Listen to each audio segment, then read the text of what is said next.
All right, Scott Fisk, welcome to the podcast. I appreciate you taking the time out, being on with me today to share your story and go through a few different things. But before we get into it, what I'd like to do is give you an introduction for the audience. Scott Fisk, you are a proud father of three, graduate of Butera School of Art with a degree in signage and graphic design. You founded your studio 669, specializing in unique automotive themed apparel and art. And that's your main platform that you have. You're a professional hot rod illustrator with works published in magazines like Old School Rods, Car Culture Deluxe, Rebel Rods, Hot Rods Illustrated, Roger's Digest, and the all too well known Cartoons magazine. You're an author and illustrator of three children's books. I found that very fascinating and hope to see more of that artwork come about. You're also the founder of the IAIAM Community for Creatives, where you're building a purpose-driven community for artists and creatives around the world. So, thank you for being here, man. And a partridge in a pear tree. Exactly. Exactly. Yeah. Nice. So I really don't have any scripted questions other than the first one. Yeah. And that is, where were you born and what was life like for Scott as a kid? All right. Right now I live in Vermont, so anybody that's listening to this that's in the northeast corner of America, hey. And if you don't know where Vermont is, I always joke it's a little village in Connecticut. There's nine of us here, so if you to know a Vermonter is to like have a unicorn sighting. But I'm originally from upstate New York, but upstate is confused. Let's say I grew up in the tri-state area, which is outside of Albany, Schenectady, Albany area. Yeah. I grew up in a blue collar town, Scotia, New York, Scotia Glenville. It was on the other side of the Mohawk River from Schenectady. And when I say blue collar, Scotia blew up after World War II. Everybody worked at GE. My grandfather was a machinist. Everybody migrated across the river over there to work. And yeah, that's where I grew up in a little brick cape in a row, like row houses, Yeah. and just blue collar, a kid of the 70s, stickball in the street, riding my Schwinn, and then converted to BMX as BMX came out. And yeah, yep. So that's How- where Was what type of work did your parents do? You says blue collar area. What did they have? my dad was a later on, starting off in his career, he was in the service. Yeah. And when he got back in the day, my father's actually a Vermonter. Okay. That's the story all on its own, which is pretty rad. I'll spin through that really quick. My father, back in the 60s, he graduated in 1960. And in Vermont, you had two choices. You either stayed on the farm, which is what he was. He grew up on a dairy farm, Yeah. or he went into the military. And he's, yeah, I'm not staying on the farm. So he went into the military during peacetime, post Korea, pre-Vietnam, and he served his tour 3 years. While he was in the military, he had another fella in his barrack. And the long and the short is that fellow had a sister back in the States who used to pen pal to the GIs. My father ended up being able to have the honor of being a pen pal to her. And it was like right off of the Hallmark channel. They fell in love through their letters back and forth. He proposed to her sight unseen from a phone booth in Germany. She accepted. Wow. And he flew to America to meet her. And then she came back with him back to finish off his commitment to the military, to the army. And after that, she's from New York, Scotia. Okay. And after he was done with his tour, he did not go back to Vermont. He came back to where she was from in Scotia, New York. And that's where I showed up and my two older brothers. Yeah. Okay. All right. So Cool. So you got Got two siblings. I had two older siblings, yeah. So my dad, just really with no education except for being in the military, he went to night school, business college, got Okay. his associates. He pushed a mail cart around General Electric. He also worked a second job doing a Pepsi Cola route, writing the routes for the drivers, and he had a third job working at Carvel Ice Cream. So he had three jobs Okay. back then. And my mom was a stay-at-home for a brief while, but that's what he was doing to hold his own. And he slowly moved himself up through the ranks. Nice. And she eventually worked for Sears and Roebuck. Do you remember Sears Yeah. and Roebuck Oh yeah. catalogs? Sears Yeah. catalog when they would come out, Yeah. like at Christmas time, and you get that like thick catalog with all the presents, and you'd be like all the gifts, the toys and stuff. So she worked for that. That's what she Nice. did.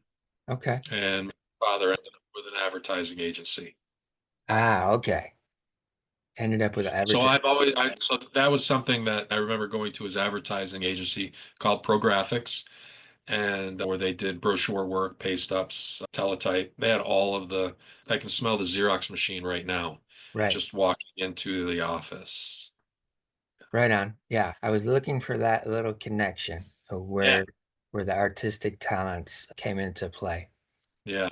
Were your older brothers, were they creative at all, or were you the one who got it? No, they were the oldest one, Jim. No, not he. That old cliche, I couldn't draw a straight line with a ruler. That's Yeah, him. The middle brother, Brian, he was a hobbyist, drawing recreationally. But myself, I'm the one that really stuck with it. They're both engineers, and okay. that's where I thought I was heading. Follow suit, but no, I'm not. Different thought process and methodology of creating. Yeah, Yeah, yeah, definitely, I was headed off to be a civil engineer. I have a strong math technical background, but one day I took a left instead of a. But we'll get to that part. for sure, for sure.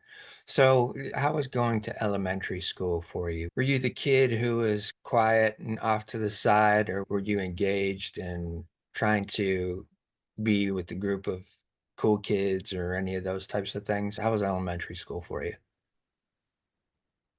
Elementary school was good in my very early years, but then I suffered a trauma in third grade. I lost my mother to leukemia. Okay. But prior to that, I was a kind of a shy kid. I, but I had a very loving family. My father grew up in a generation where you showed your love by being a provider. So he was an incredible father in that regard. He taught me a gigantic work ethic, but he was emotionally removed. Yeah, yeah, But my mother's father filled that role. My grandfather and grandmother, very nurturing, very, very loving. But when I was younger, I used to wonder that about my dad. But as you get older, as you grow as a man, you understand that you only know what you know. You know what you know. yeah, And my father knew to be a provider. He busted his ass gosh, when he was 5 years old, he was bringing the cows in at 5 o'clock in the morning. yeah, He was working his ass off. He grew up on a farm where the more kids you had, the more labor you had. yeah, for So, sure. so he was whatever it took. But in terms of the school, because that was the main question. I wasn't the first kid picked for kickball, but I wasn't the last kid picked either. I was a runt, and I hung out on the outer fray. Yeah, And when I really think about that, I think there's a part of me that's put that away somewhere because what I remember the most is after third grade, after my mother passed away. I was 8 years old. yeah, I can already hear it in your voice. That was a huge turning point for you in terms of your view of the world, your view of a sense of security. Mhm. And I'm feeling this from from the tone of your voice, the emotion of your voice. Do you mind sharing a little bit about that? What No, I that don't felt like? remember. Even to this day, I'm 54 years old. I was 8. I can still bring myself to tears over it but there's also a celebration in the 8 years I got to have with her. So every year when the anniversary of her passing shows up, that's actually a day that I celebrate. It's not a day that I mourn. And you hold on to that, right? But anyway, when she passed away in 1979, she had a leukemia, lymphoma. Yeah. a strand of lymphoma that we have to understand is back in 1979, chemotherapy was all pioneer, frontier, Wild West stuff. What she had, that strand of lymphoma that she had back then, people survive now. They survived this. Yeah. So I always try to point it as she was a hero and people like her because what they learned from exploring with her and learning different cocktails and treatments. They needed people. They needed people, and some people survived and some people didn't. She was one of them. But that's where a lot of the pain started for me. Now let me repack that. No one escapes pain. Pain is not unique. What we do with that pain is what makes us unique. Yeah. Now, we choose every day, and it's a daily choice. We can choose to be victims or we can choose to be victorious. Yeah. But it does not mean that you aren't given the grace and the permissions to walk through your story. But my hope is for anybody, I can definitely hope for myself, is that we learn from our story. But so when she died, therapy wasn't, if there was therapy in 1979, our family didn't know about it. Yeah. And I remember just one of those moments where we were all allowed to have an afternoon to cry. But then after that, we weren't going to cry anymore. And that was told to us. And Yeah. that's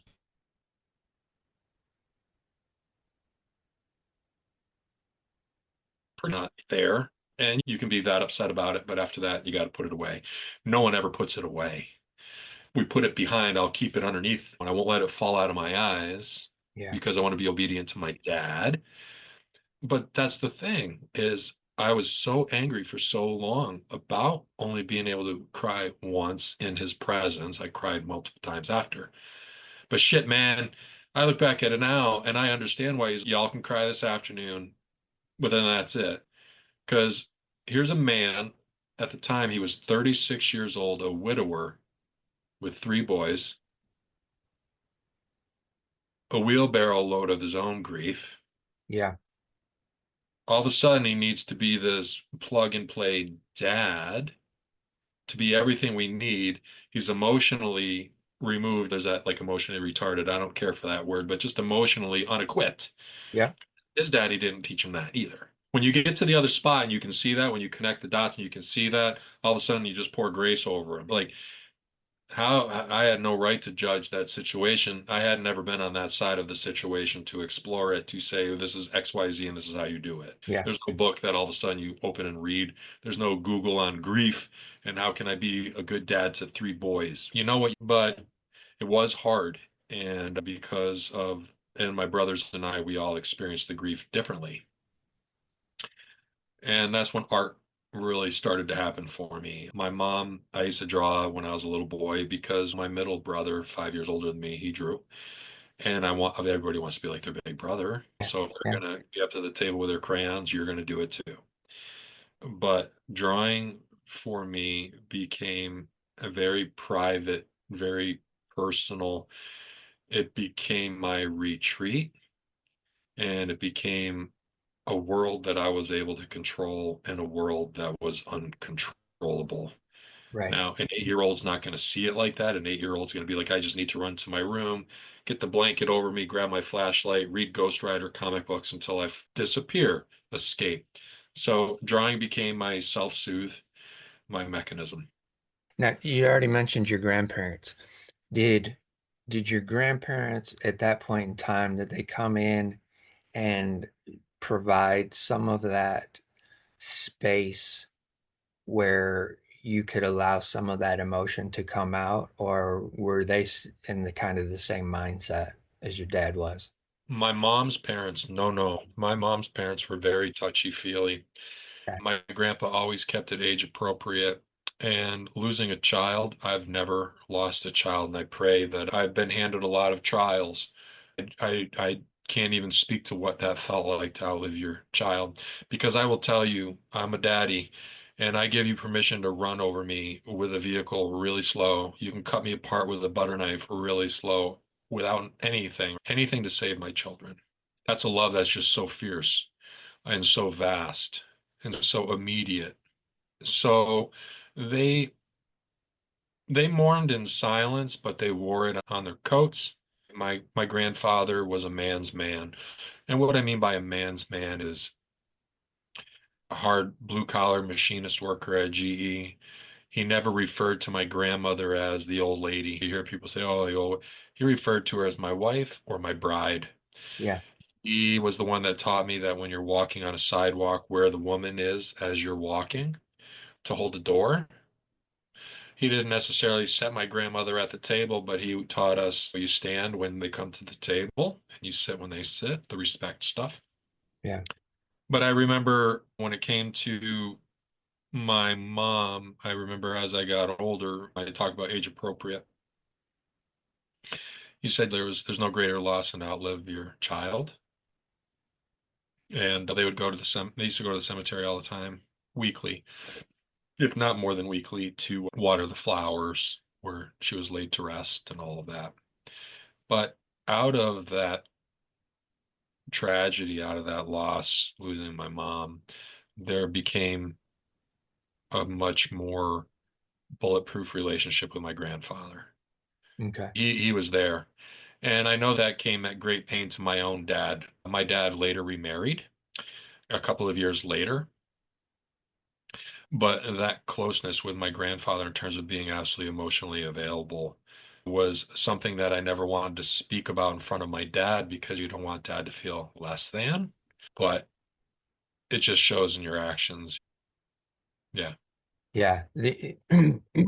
That's I can relate to that in the aspect of my grandparents on my mom's side. They had farmland in Tennessee. He was also a Southern Baptist minister on the weekends and spent a good deal of my early years vacation wise in Tennessee with him on the farm and doing stuff and learning about all that type of work, that type of community, that connection. My dad was an auto mechanic and he worked all hours. He was even on call after work as a service driver. If you call AAA or whatever, he was the gas station that he worked with was part of that network. So he'd have to go out and jump a car or tow a car or any of that type of stuff. So It was a mobile garage rolling. correct, Yeah. correct. And so the experiences that I had with my grandparents on my mom's side felt quite different from what I was experiencing at home. And a lot of that is, as you expressed too, is attributed to the fact that, okay, you just got to go out and provide, you got to do this, and this is just the way it is. So the emotional elements of being a father doesn't always come out during that time, 60s, 70s. There wasn't a whole lot of emotional connection in terms of what a societal man looks like. That they were constrained. Also, too, my father's family was he was one of 11, and so when you're talking about you have the family to work on the farm, that's exactly what was taking place. The more that you had, the more that were able to work and help bring in the food and income for the family, kind of a thing. But also, too, my mom, she was one of four. So there was quite a bit of extended family, cousins, different things like that. But I really got a lot of that loving emotion came from my mom's parents. So I can relate to that as well. And ironically enough, too, I have a younger sister that lives in Belmont, New York, which is about an hour down from Buffalo, Okay. right around Cuba, about an hour west of Rochester. Ra-cha-cha. Yeah. So I'm a little bit familiar with that area of upstate New York, a little bit more western than directly up. But moving into after that experience, you said you started to draw more, you started to create a world within a world from Yeah. what I'm hearing. How did that play into your everyday life going into fourth, fifth, sixth grade? And how did that look interacting with other students at school as well? It's so funny. A couple, what was it? When the heck was it? Thanksgiving time, November. I was down in New York and I brought my little ones. I have three kids, two different marriages. I've got one that's all grown up and married, and then I have two younger ones. I always joke, two litters. I have two litters of kids. Okay. We went to my old elementary school. And even when I was going like that, because it's just stay cool. And when I went to the school where the playground is, I, as I was wheeling around the school, I literally looked right at the part of the school where my third grade classroom was with Mrs. Austin, my school teacher. We're talking, this is ingrained Oh in yeah. like leather belt burning into it's like there. Yeah. Like I remember being in that third grade classroom when my dad came in to talk to everybody. And what was funny is I just continued on to the playground and my kids got on the playground and I'm in Vermont and our playgrounds up here is like a tire on a rope and an oak tree that's you take swings at with an axe. I'm being a little sarcastic, but this playground where I grew up in a community with four elementary schools. So these playgrounds are epic. And as they were swinging and doing all the different things on this massive ass playground, all I could think about was, first off, all the smells came back because in the summer you could smell the hot rubber roof of the Okay. Yeah. and in the winter you could see the steam coming out of the blowers from the furnace room, which was all still there. The fence was all around. Everything was everything. And there, believe it or not, there was one piece of, believe it, there was one play structure there that's been there since I was a little boy. And the kind of structure was like a jungle gym. They got the dome and you The climb dome. up, Yeah. Yeah. get up on top. Yep. The thing that'll knock your teeth out if you the kind that your tongue will stick to in the winter because Yeah. my tongue stuck to it. The metal Here's this dome. structure. Yeah. I remembered it and I remembered everything around it. And it was one of those places that I would go to as that third grader because when a kid loses a parent or when there's a death in an elementary school level, kids are just naturally curious. Yeah. So your mom died? There's just you feel broken, you feel weird, you feel like you got elf, elf ears and a tail, and you really just want to be like every other kid. It's a naturally selfish thing. I don't want to be different. I just want to fit in. So like that. So for third grade, the rest of third grade and fourth grade were where they were what they were. And I would in fifth grade, same thing. You find your retreat. And again, like I talked about how I drew for self-preservation, but at the time I didn't even know I was doing that. I was just always doodling in my notebook. When the teacher was teaching, I was doodling. It's an easier way for me to listen. I'm concentrating when I'm doing little crosshatch things or sketching stuff. Yeah. But all of that was short-lived because, again, no fault of my dad, but we had a time where it was just him and my two brothers and I. He met a woman, my stepmother, and it was after 2.5 years, and it was a blazing fast romance. And within 3 months, they were engaged to be married. And all of a sudden, you have this thing like let me rephrase that. In the 2.5 years that we were all together, we all migrated into my dad's bedroom. Like I was a little guy. I slept with my dad Yeah. on my side of the bed. One of my other brothers slept on the floor in a sleeping bag, the oldest, Jim, Yeah. and Brian slept on a cot against the wall. We were all together. We were together. We felt safer together. My dad wanted us all together. Yeah. When he met Wendy, I only say that just so you know who I'm talking about, my stepmother. And it was a blazing romance. They met in church. He didn't want to be alone. She had three kids. Okay. Next thing you know, they're married. Everybody is out of the bedroom. The door is shut. And I remember just like all of a sudden, I felt like my dad is now gone too. Yeah. All of a sudden, there's Yeah. this woman. When you're 11 years old, you don't know what all that means. You just know that all of a sudden that's not a room you can go into anymore. The door's just shut. So that was probably when our closeness became even more so with my grandparents, my mom's parents. It was very hard for them too, because all of a sudden there was a new woman in my life who I was told to call mom, Yeah. not to forget my real mom, but you are to comply. My two older brothers are called bullshit on that. They called her mom to be respectful, but they're like, I'm 11. The time Brian was 16 and Jimmy was 18 by that time. They ain't calling her mom. They'll Right. call her mom to be respectful, Yeah. but that's about it. It was a short-lived amount of time before both of them moved out and went to go live with my grandmother at different times, grandparents at different, my mom's parents. But I was young, I had to stay. That was pretty wild. All of a sudden, going from three boys to him getting married, and then all of a sudden having a stepbrother and two stepsisters. That makes six. And then they had two together. That made Oh, wow. Okay. eight kids. Yeah, life just happened. It was one of those things that you have these step siblings. You have a new mom that you want to honor. She was not the wicked stepmother by any stretch of the imagination. She's actually a very incredible woman.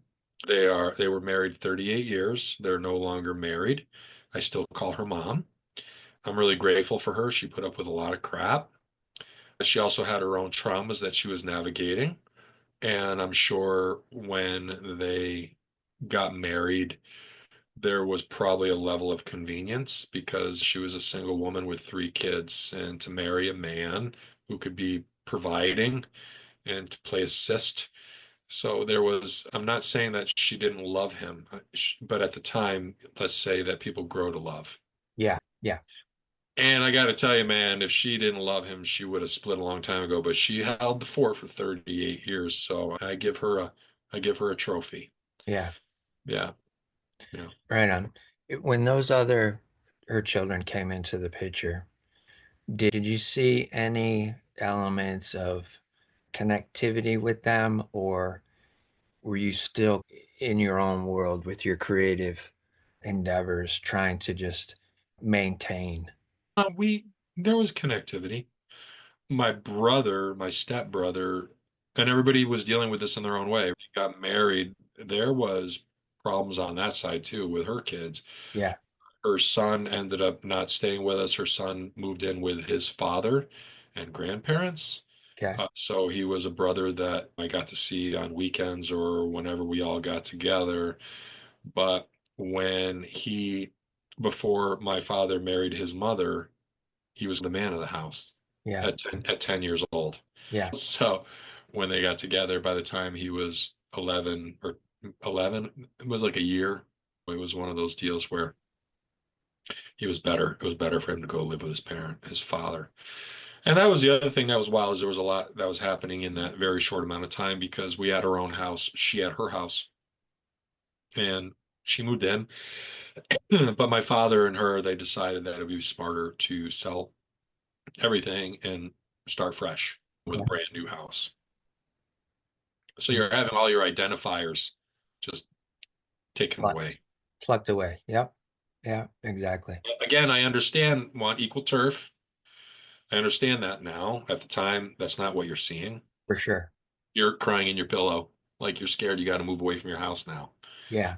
kind of stuff. Yeah, exactly. And also too, it's a sense of instability within the framework of a stability, Yeah. in the sense that the things that are comfort zones, comfort things that are comforting to you are being removed, and to no fault of your own, you have no control over it. So it's unsettling for a child at that point in time, especially at that point in time in history as well. The societal things that were going on, when you're experiencing those things as a kid in that time of history, it's not things that are on TV like the Brady Bunch or Leave It to Beaver. you're seeing those things as the ideal, quote unquote, family setup. And you're looking at that and you're seeing that, and it's, oh, wow, yeah, that's so warm and comforting and understanding. And but yet you got these other things that are taking place in your own environment, in your own world that don't correlate to that in any way. That's right. And so it is a way that it's unsettling for a child, and sensing that within your tone. Also, I'm understanding that you have a different perspective on it now, but at that time, those are the types of things that imprint on your heart, imprint on you as a human being, and they create a form of dialogue Yeah. within you Yeah. that you're starting to try and work out this Yeah. dialogue. And I would assume that type of dialogue was starting to be more in tune with your creative endeavors and how you were trying to cope with those types of situations. Would that be accurate or Yeah, I can see that. I can okay? see that. Yeah. It just was one of those things that I'm always going to say. It's one of those, you don't know what you don't know, and you know it, Yeah, and that's that. And people are so fast. I'll raise my hand too in life. We're so fast armchair quarterback situation. yeah, We're so fast to inject advice into a situation where we have no pay grade or skill set, but people just can't help it. They just open their damn mouth. And with age comes discernment. With age comes reflection.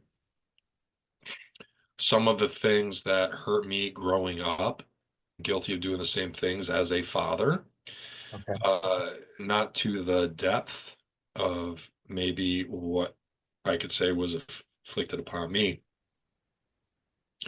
but I'm still guilty as charged. We're all guilty.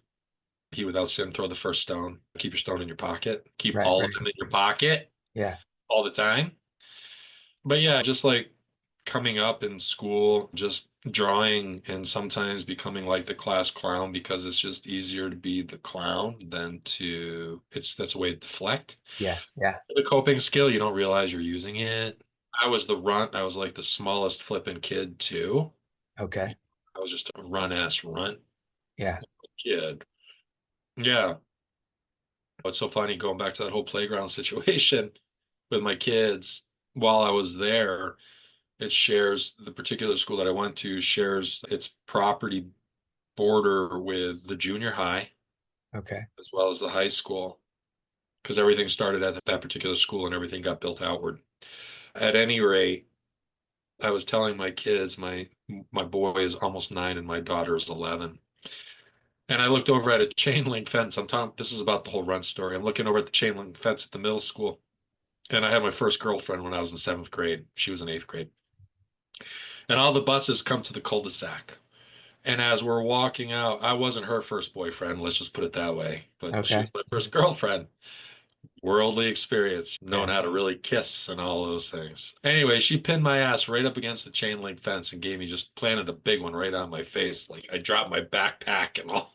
And I feel like 10 million faces are on the bus, like looking out like that Fisk kid, he's getting kissed by him. yeah, yeah, And I told my kids the story because there's the damn fence, and I right, felt horrified. I was so shy. I don't even hold a girl's hand in the hallway. yeah.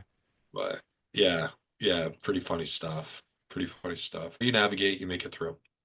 That's interesting. Did you play any sports in junior high or high school at all? We ended up moving to Vermont, where I live now, when I was at the end of 10th grade. Okay.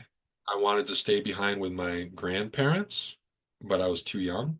Mm, Father wanted me to move, so I got uprooted. My brothers, Brian and Jim, were already grown up yeah, and on their way in life, but I came to Vermont.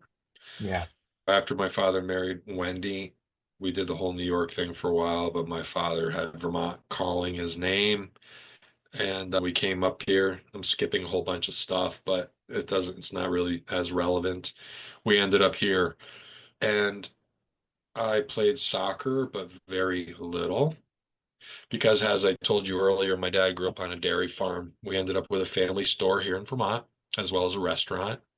Okay. And so when I was in high school, I was working at the restaurant, working at the store, and that's where the work ethic comes in. The store and the restaurant may as well have been my dad's family farm. You're part of this family, you work, and that's what you do. I never got my varsity letter. I never got any of those things that used to really bother me, but I was taught one hell of a work ethic. And we used to party our tails off in high school. It was a different time back then. Yeah, underage drinking, but we all had a camp that we went to, and we wore our big bonfires and played Beastie Boys on the cassette deck and all of that, and Yeah. got hammered. But we weren't out wrecking property. We weren't out burglarizing. We weren't out breaking and entering or anything like that. We just stayed put at the camp, got annihilated, inebriated. But by the next morning, the campfire was all coals, and we were all walking out of the woods to our vehicles because, well, we all had jobs. When we were at school, we had jobs after school, we had jobs on the weekend. They fit in their sports and did their thing. But yeah, again, it was just a different time. You worked. Yeah, Also, too, what I'm seeing is another instance of where you're pulled out of a comfort zone. sure, You're uprooted and you've got to transition from something that you've been able to have consistently since the passing of your mom, which was your school, the people that you knew at the school, those types of things. So that comes into play where you, as a child, those things are informing on your sense of community in a way, sure. because that's where you're going, where you know people, where you can relate to people. And at 10th grade, it's, whoa, wait a second. We got to do what? Yeah. We're leaving all of these people? I Yeah, got, I remember that last day of school, I actually went to the office.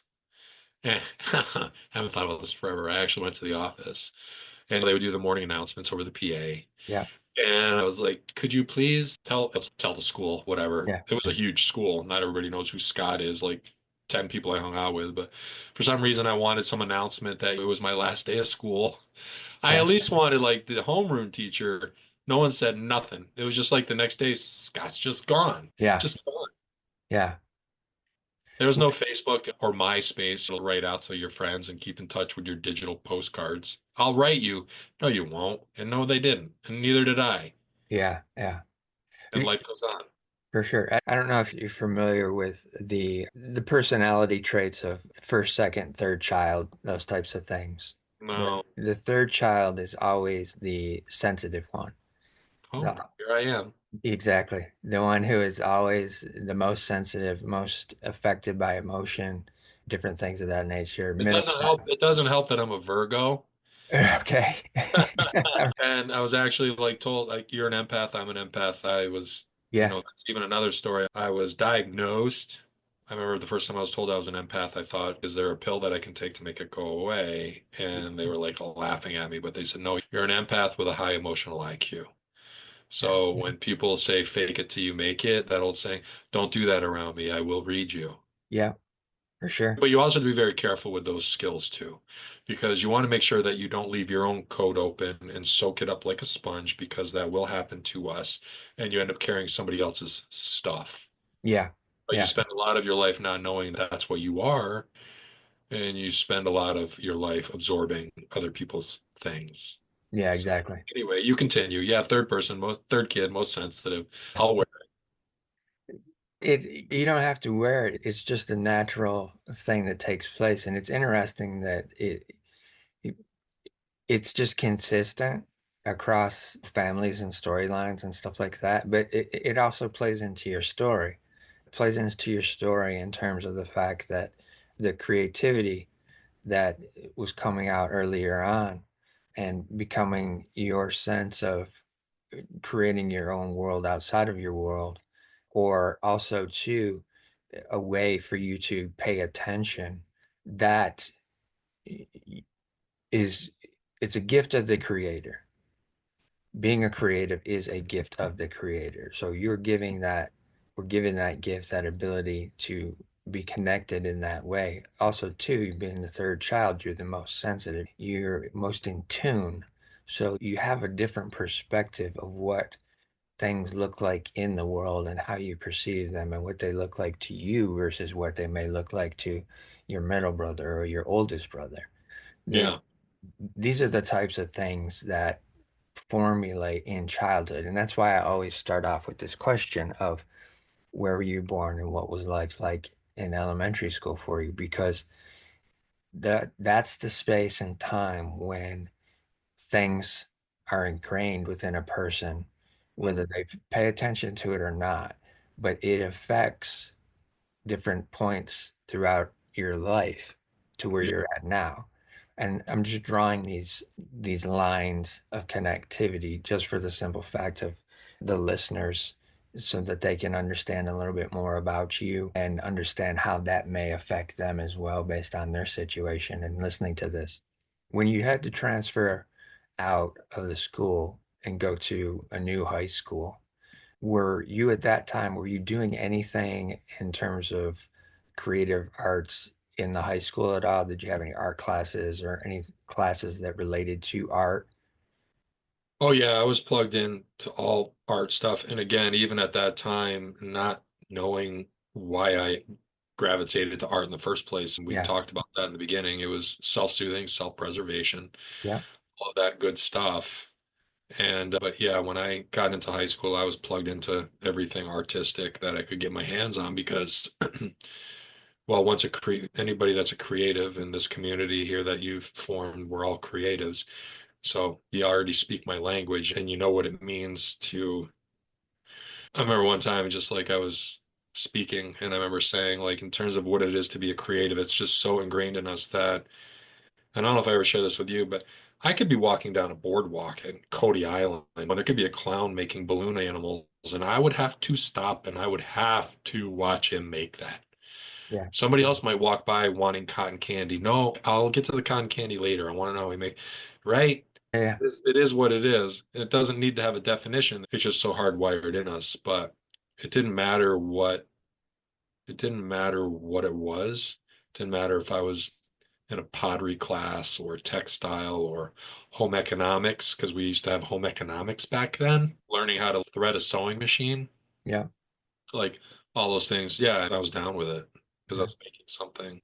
But one of the things that came to me when I got to Vermont is back to that whole thing talking about my brothers being engineers. I drew for my own Yeah. personal pleasure.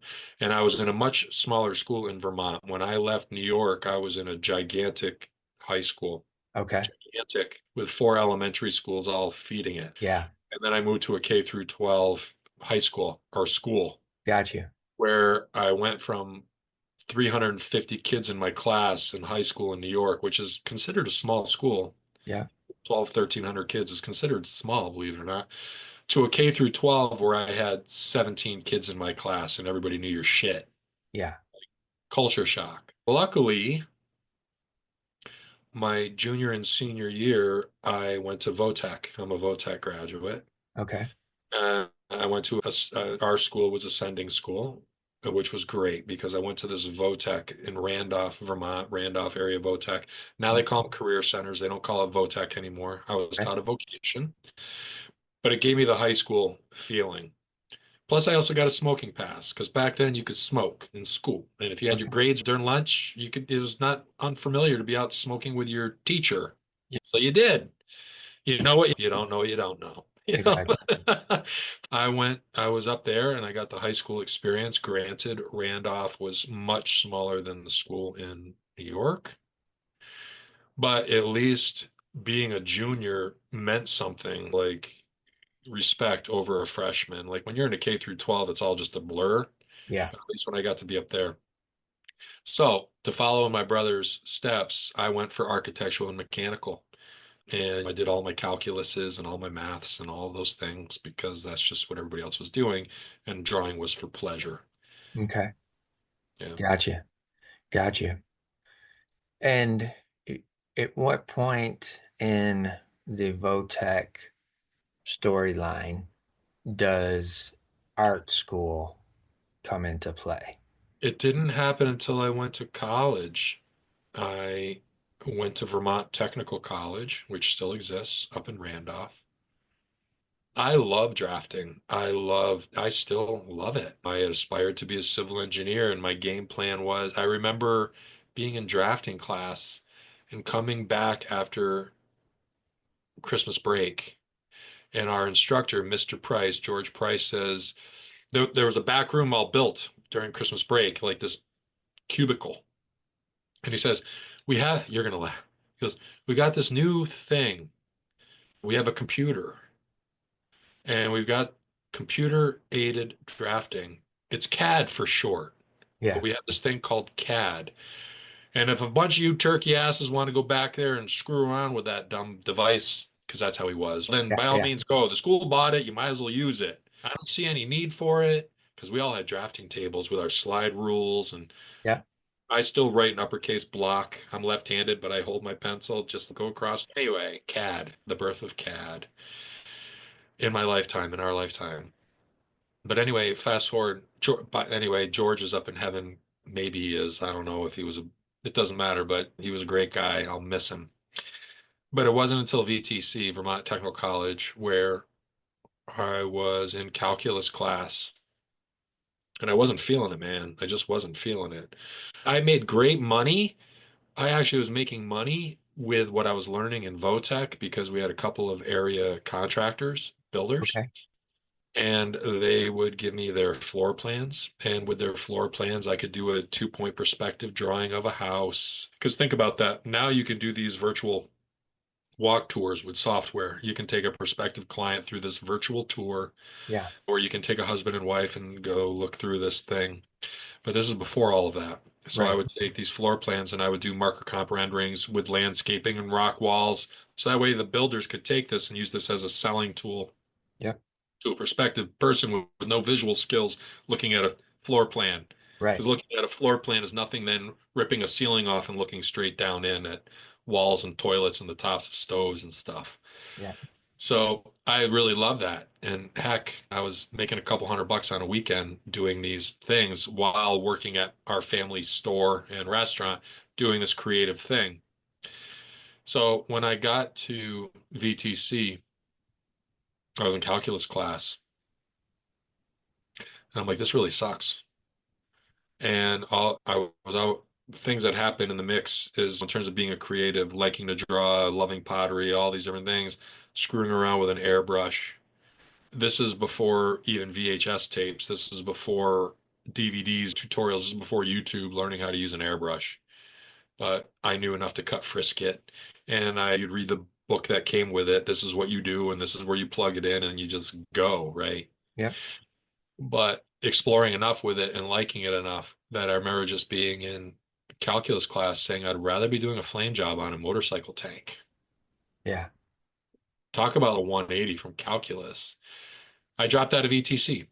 And then you start researching schools because I want to be an artist and what does that even look like? And you start applying to schools like Mass Art and a couple others and being accepted, but not being able to afford it because I was paying my own way. Mm. And then along came this little school called Butera School of Art.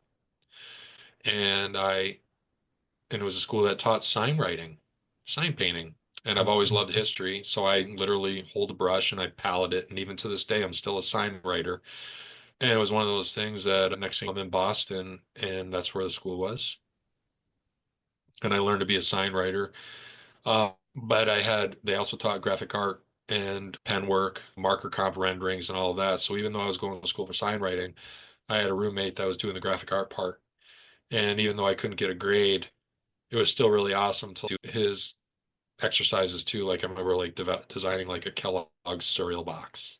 All And I still right. have all this, I still have all this old stuff. Yeah. Yeah. And it was really rad. So I could turn myself into the professor. And even though I wasn't getting a grade, he was still looking at my work.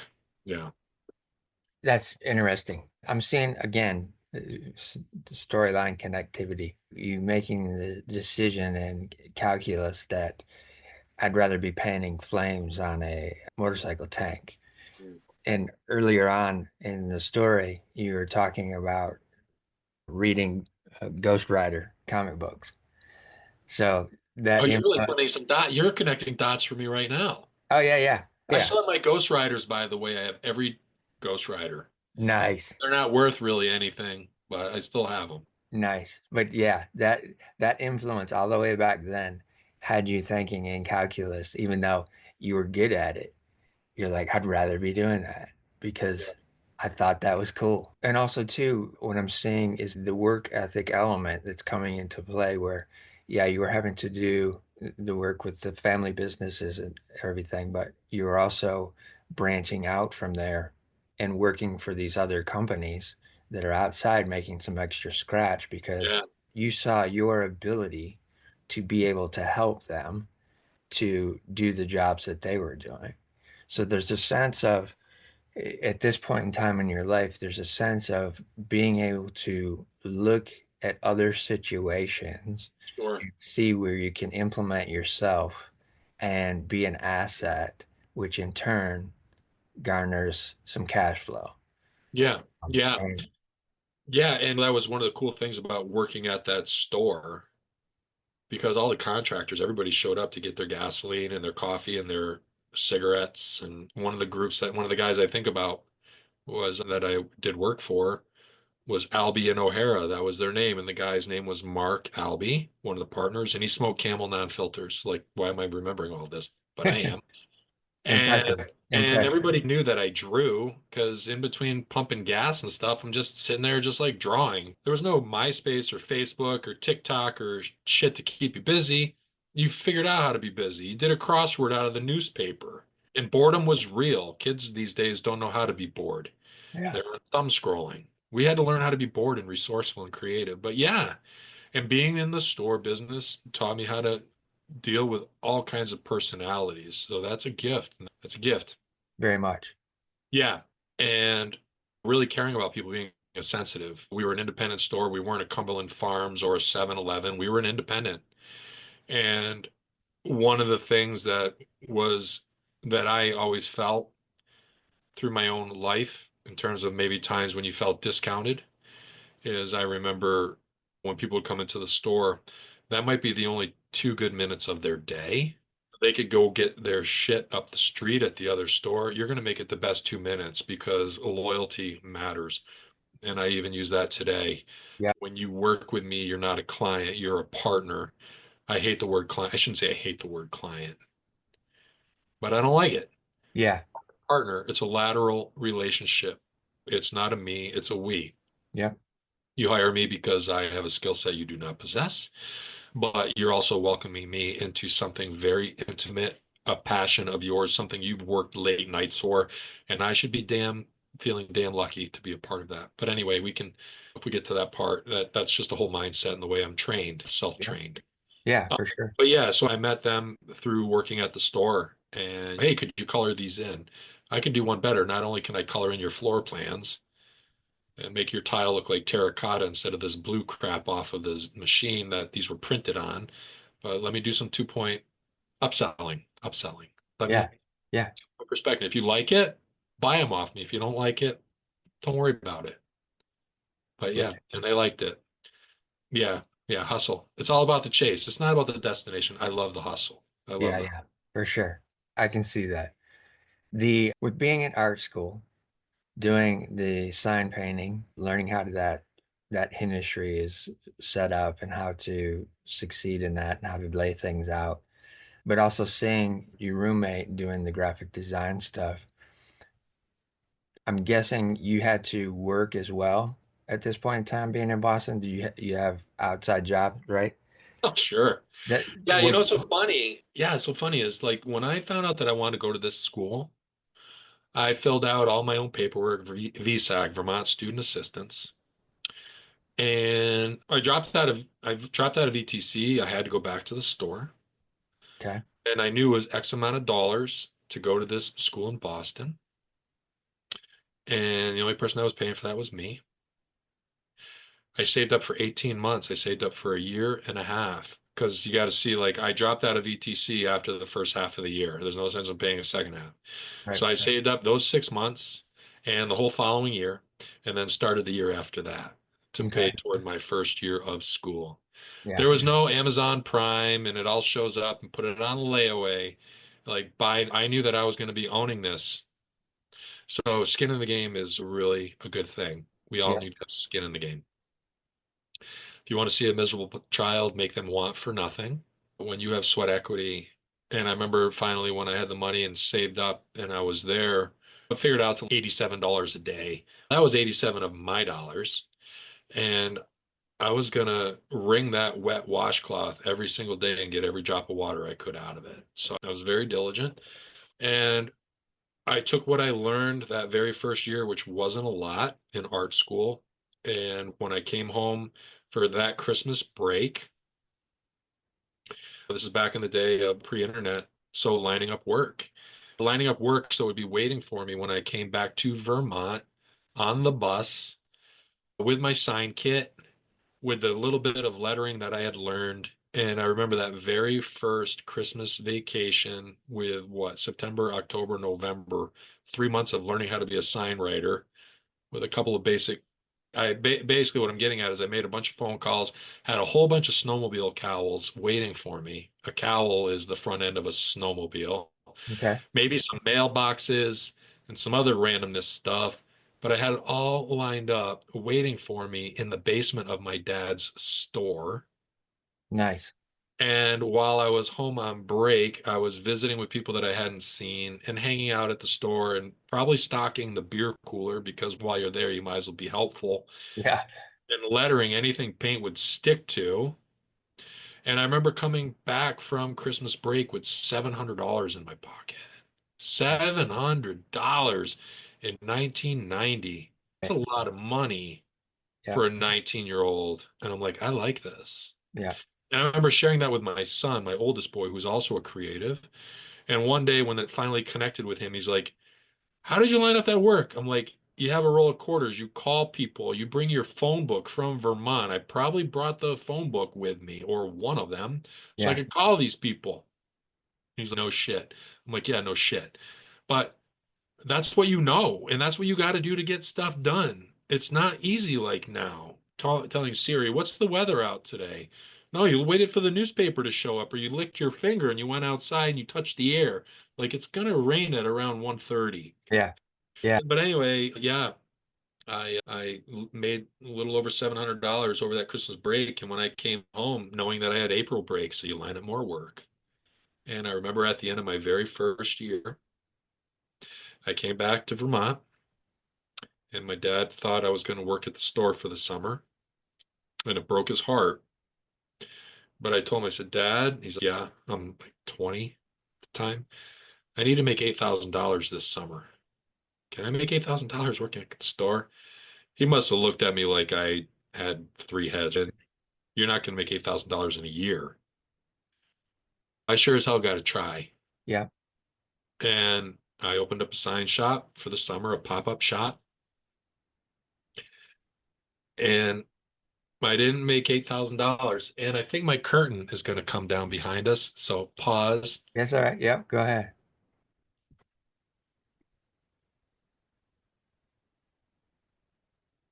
All right. So anyway, Eight uh, thousand dollars. yeah, yeah. I had to make all that loot. I didn't make it, but I was within like $1,500. That's pretty rad. Yeah. And people are like, "How did you do that?" I drank a lot of coffee. I smoked a lot of weed. I don't know. I did whatever I had to do, Yeah. and I made it. And the little bit I was short, I just added that to my VSAC bill. And what I needed to make that summer was not going to satisfy how much it cost to go to the school for an entire year. I think it was like it's cheap money. It was like 18 or $19,000 to go. Okay. And what's so funny is I told you how I went to vocational rant for architectural mechanical. Right. When I went to this art school, I was taught a vocation. I was taught a trade. I was taught to be a sign writer, no different than being an electrician or a plumber. Yeah. I'm still a votecher. So it's like funny when people say, "What's your level of education?" I don't know how to answer that. I have a college level vocation. I'm a tradesperson. Just like my grandfather was a trades machinist, right? Yeah. Trade. But anyway, I got out of there, and at 22 years old, I opened up my own business. I graduated top of my class, but while I was also in school, talking about did you have a job, I would hustle and line up work first and second year back in Vermont, still pre-cell phone calling Yeah. on the line. But I also, my second year instructor, my first year I lived in a dorm. We didn't have our own dorms. There was another college, and they would rent out dorm rooms to our school because our school is really small. Okay. And second year, I lived in an apartment with three other guys, and it was really rank and nasty. And I ate like crap. I should have stayed in the dorms and have been on the meal plan. Yeah. What's going to be great, they say. Live in the apartment. We'll party all the time. We'll eat great, they say. No, you don't. It Yeah. sucked. But my second year teacher would take on two seniors. So it was a 2 year school. First year, you're a freshman. Second year, you're a senior. It's pretty quick. But he would take on two kids in his class, and he had a shop and work in his shop, sign shop. And so on the weekends, I was lettering wreckers or weeding vinyl. We had a vinyl machine. It was very antiquated. Is Yeah. that the right word? Yeah. Antiquated. A Gerber 4B, when you put weights on it and the knife would cut the vinyl. And Yeah. so weeding vinyl and transfer tape and all these things, just grunting, Yeah. but also being able to hang out with him, and he fed us good lunch. And his shop happened to be in the same town where my apartment was, so I could just get up on a Saturday morning and walk down to his shop. What happened in the shop stayed in the shop. And what I mean by that is not that anything weird happened, but we didn't talk about work at school because he couldn't hire everybody. He Yeah. could only hire a couple, and we got paid cash, child labor. We made some nickels. And I really enjoyed that because what I appreciated is when we were in science school and you're given a project to work on, you're given an unrealistic amount of time to complete that task. When you are boots on the ground on the weekend and on the job experience, all that is out the window, and you better handle your stuff. And we haven't got 5 days to make love to this thing. This is an afternoon project, and we're going to handle it, and we're going to get it done. You're going to do what I say, and you're going to roll. So I really liked that. Okay. And he was from the shore, and just an Irishman, Irish Bostonian. And he didn't mix his words. He talked right out of the front of his mouth. But I really enjoyed that, being with him. And he knew I wanted to work. He knew I was paying my own way. And he's long since passed away, but I know that he respected that. Because Yeah. there were a lot of kids that came to my school that came from rich families, and they were just brought there because their parents just didn't freaking know what to do with them. So they sent them to art school. And these kids just jerked off and screwed around all the time, or Right. jerked around. But when a person is there to work, they stand out. Yeah, absolutely. Yeah. Absolutely. You always recognize those types of things in individuals. If you're in any type of position where you're in charge, you noticed who's willing to do what and who's not. Yeah, for sure. Those kind of things. So your art school was a 2 year school? That's right. Okay. And did you get a diploma at that point or I did. I okay. did. Yeah, I got an official certificate of completion. I got the award. I forget what it's called, like most achieved, whatever. It's like some word in Latin, whatever it means, but that doesn't matter. I was just really satisfied. Yeah. And while I was in art school, that's where I met boys, my oldest son, who's now 26. That's where I met his mother, my first wife. Okay. Yeah. So when I came back from Boston and opened up my sign shop, she lived in South Boston. So I would go down there on the weekends and spend time with her, and then drive back during the week and have my sign shop. And then Okay. slowly moved her up here. What type of classes was she in? She went to a different college. She went to the college that we rented the dorms off of. So I met her. She went to a college called Fisher College. It still exists. My school, by the way, no longer exists. So that's another thing that's just vapor. Uh, Okay. Yeah, yeah. it was a family-run school, and the father handed it to his son, and no sweat equity, no skin in the game, being handed a school. He ran it into the ground. That Mm, happens. yep. He's a spoiled brat kid. But that's neither here nor there. It no longer exists. But yeah, so I met her there. And I ended up having her up here in Vermont with me. After she went to this other school. She worked for Filene's down in the Market District. She was a buy assistant to the buyer, blah blah blah. She was using her skill that she learned in college. Okay. And yeah, she ended up moving finally to Vermont. And soon after she was here with me, it was too rural. It wasn't working out. And I was brand new business, brand new sign shop, brand new all this stuff.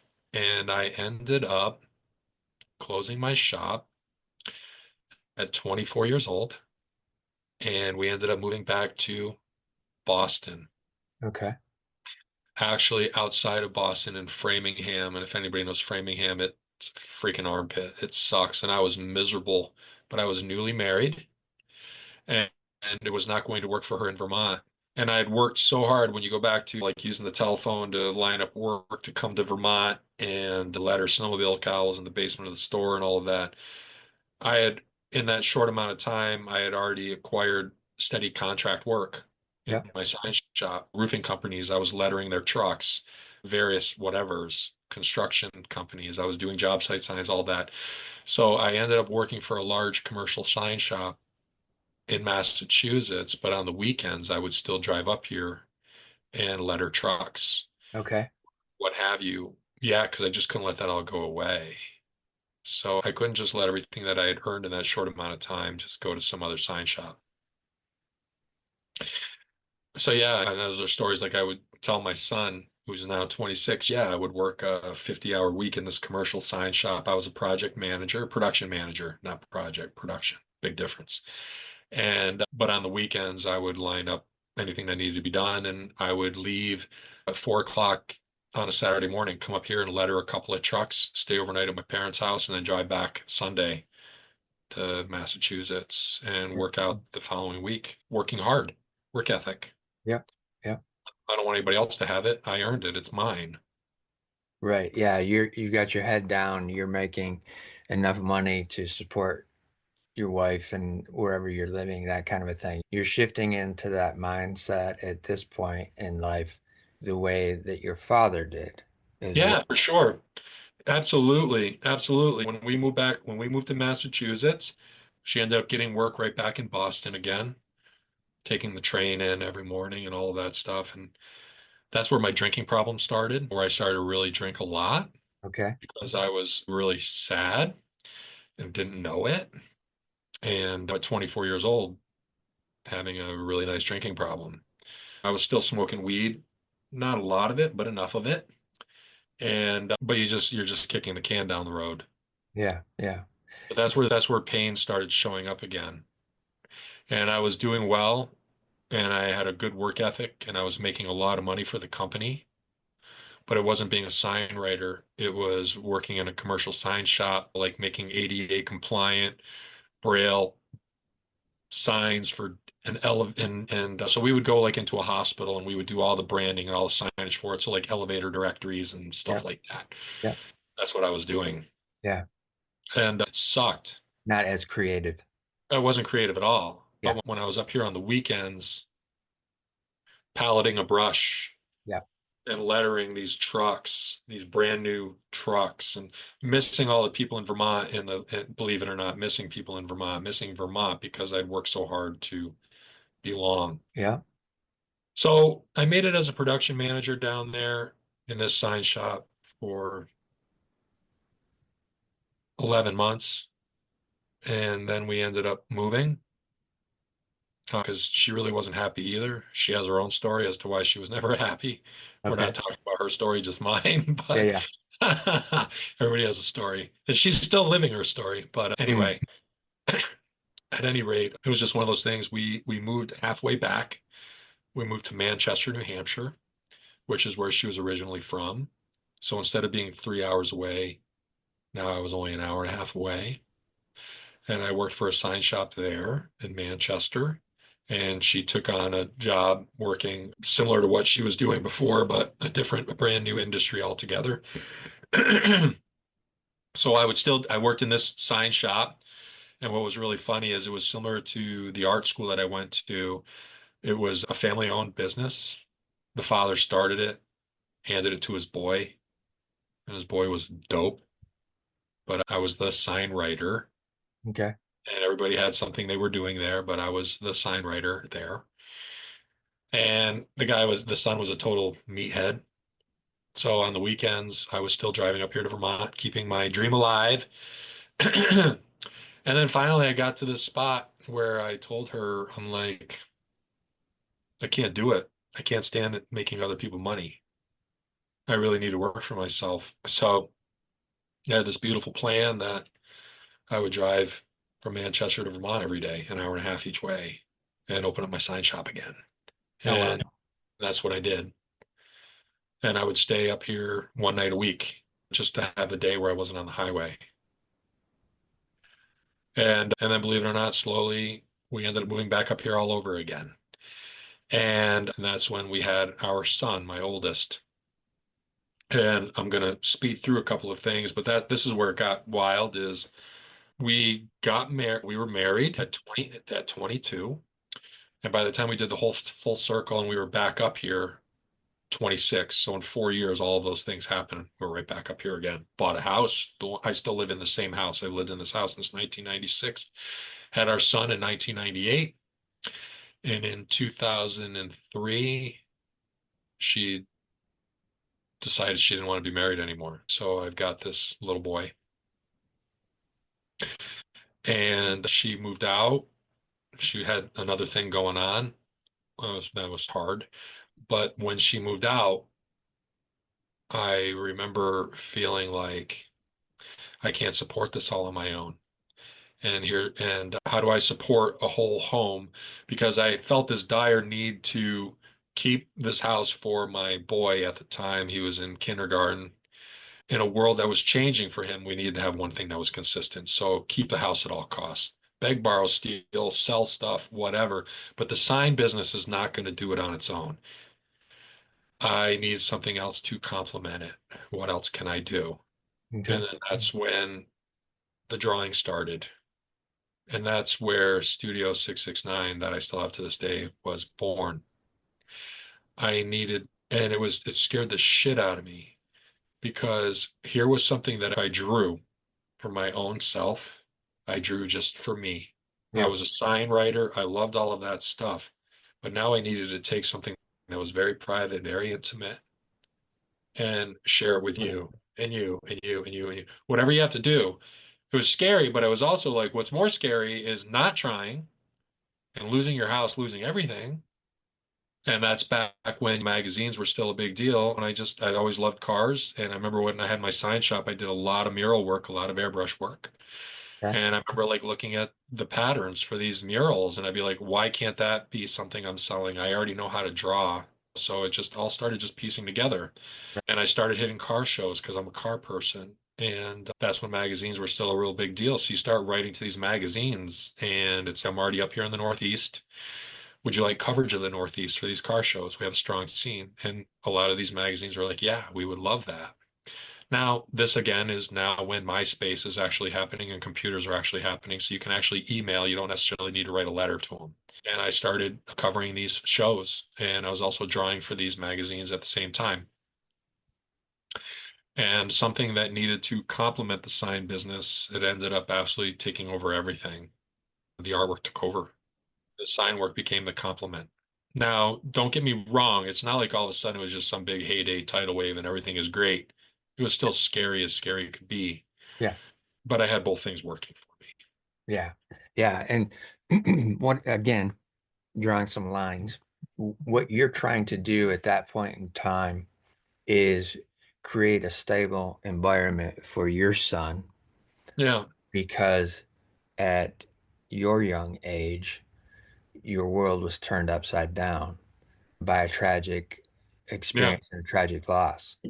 And so you're trying to make sure that he has maybe something that's a little bit more stable, a little bit different than what you experienced. And also, too, his mother is going away. She's not going to be under the same roof at this point in time. yeah, that's right. That's So right. And continue. You continue. I was going to say, so it's almost as if you're reliving that experience all over. And again, in a way, not exactly the same way, but it's the similarities of it are starting to take place. And you're feeling this need of, I've got to make sure that he has something stable. Yeah, and I ended up with majority custody of him. So not because she wasn't adequate, but because I kept the home, I kept the school district, I kept a lot of things, and she was at the time living quite destructive behaviors. Now, Yeah. listen, we're in 2025 now. I'm thinking all the way back to 2003. Yeah. Like, this Yeah. is all such water under the bridge and so far back. I don't even think the Rand McNally Atlas goes far enough back to where all this was. There was a lot of hurt, right? Yes. Yes. And at the time, I met her when I was 22. We were divorced by the time I was 33. That's 11 years. And at the time, 11 years doesn't sound like a lot, but it was a third of my life. Yep. It was gigantic. And to feel violated like that, and it wasn't because I was inadequate, again, connecting dots, it's because something was void in her life through her own story, which I'm not going to share because, that's her personal story. Sure. But I can see now as clear as day where those voids were. But if there's one beautiful thing that I learned in it was she came from a divorced family. She came from a family that and there was an unfaithfulness in that family on the father's part. And when the family got divorced, when the mother and father were divorced, the mother went hog wild, and in terms of going out and having fun, like it's my time, Yep. right? Yep. And the kids were the messengers. They spoke ill of each other in front of the kids, sending messages back and forth. Your dad's worthless. He cheated on me, blah, blah, blah, blah, blah. So I remember her as a woman when we were together sitting in my lap and crying about how poor her parents had behaved with one another, that she was still carrying that pain as a young woman. So when this ended up being presented to me, no matter how much it hurt, I never forgot what she had told me. And I said, it's such a tragedy that we ended up where we ended up. This was something I told myself, but even such a greater tragedy if my son is going to grow up and have that same story as his mother, like the way my parents behaved. Mm. So I never talked smack about his mom. I had friends to talk to. If you Yep. want to get angry, you don't talk to your kid about it. He would never have that story to tell. So when he would ask me at his beautiful little age, why did mommy leave? My reply was, daddy just didn't know how to make her heart smile the right way. And I left it at that. Yeah. You can't tell me more. You can ask mommy if you want to talk to mommy about it. But what he would never have, he never had anything to say was never could go back to mom and say, Dad says this about you. He just never had that. I never gave him that. I Yeah. couldn't do it. Couldn't do it. But anyway, the drinking all still existed and all of that. But that's where the artwork started. That's where the artwork came in and started rolling out. And magazines were a real big deal. Magazines don't even exist anymore. Everybody likes the digital stuff, but Yeah. when you were finally published in a magazine, dude, you have arrived. Yeah. And I've been in probably 20 or 30 titles. None of them exist anymore, just like my art school. Yeah. But that doesn't matter. It's that it happened and it was real. And when you're all but selling anything that isn't nailed down to keep your house while you're getting stuff off the ground and running your sign shop and trying to do the illustration work and traveling on weekends, my son at the time, he loved that adventure because he was my assistant. By the time he was in second grade, he was already shooting for magazines. So I Okay. would bring him to these car shows because he was short, he was little, he could get on the ground and get like a red squirrel point of view. Like he was really good, and everybody knew him. And it was exciting because he saw me hit the streets. I took him with me, Yeah. and there was a sense of adventure. Nice. Yeah, yeah. So he would cover it, and then he would come back and man my booth, and then I would go out and run around and interview people. Or I was also drawing live at the shows because that's another circus act, like the balloon animals on the boardwalk. Yeah, for sure. I'm sitting on the ground drawing someone's car. It brings people around you. Yeah. It's a way to perform. I'm also getting paid to practice while I'm at these shows. It's helping me with my speed, knocking out a car in 40 minutes, pencil rendering of the car. It was all cool stuff. Yeah. Yep. And when he grew up now, as he fast forward, looking back to those adventures, he just found it so exciting. Yeah, yeah, for sure. That's amazing. That's amazing that you brought him into that world and you showed him the power of creativity and what it can do in a community, because the car world is a community in and of itself. It is. And if you're a part of it and you're going to these events and he's becoming known that early on as Scott Fisk boy, that is a sense of community that's being built and established early on, which Yeah. again, I'm drawing lines to what you're doing now with your online community and how that started off realistically way back when you're taking your son with you to these events and Yeah. exposing him to that. One of the one of the things that I want the listeners to know, once you start getting the work with the magazines and different things like that, does the pressure of income at that point subside in any way? Or is it still the scenario of I've got to be doing this, I've got to be doing that, I've got to be doing these other things as well? Was there any stabilization at that point in time, or is it still the chase? No, it was still a chase. But here's a beautiful thing. When you have absolutely nothing, you learn how to live on nothing. And there's a conditioning, and conditioning is a beautiful thing. Yep. Conditioning is a beautiful thing. If you make, I'll use this as an example. If you're making 60 grand a year, but you know how to live on 12, 60 feels like 600, right? Yeah. When someone says you've only got, what do you mean you've only got $20,000 to your name? It's, bro, I know what it's like to have only $200 to my name. And most of America only has enough money to live a couple of weeks because everybody's so damn overextended. So like conditioning. And one of the things that I would tell my boy, and he loves it, is that's the thing is keep the overhead low and it keeps the dream alive. When I opened up my studio, I have a home studio. I've had a home studio since 2005, 19 years ago when I blew this thing up. Because let's face it, if I don't need some fancy loft to go draw and create in, that is taking money away from my son at the time. That's an overhead that I didn't need to be spending. Yeah. You can put me on a milk crate in a parking lot with a clipboard and a piece of paper, and I can get it done. So by having, and I closed up my sign shop and I started working from home. Or when I had a truck to letter, I wasn't lettering it in my garage, heating my garage. I turned that as travel. I would go letter. And I had my son with his mom.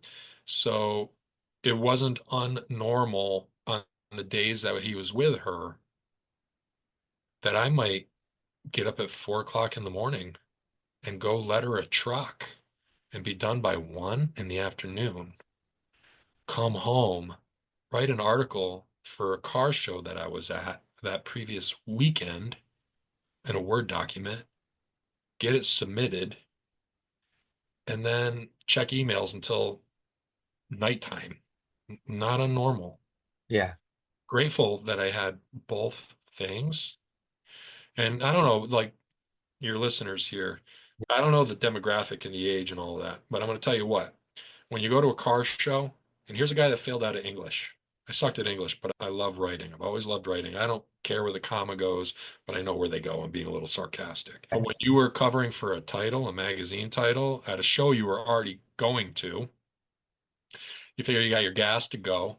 You got your prep work, get all your limited edition artwork all ready before you go, your easy up tent and all your other stuff, your grid walls, 40 bucks for your booth and all of that great stuff, and you're already going to be there.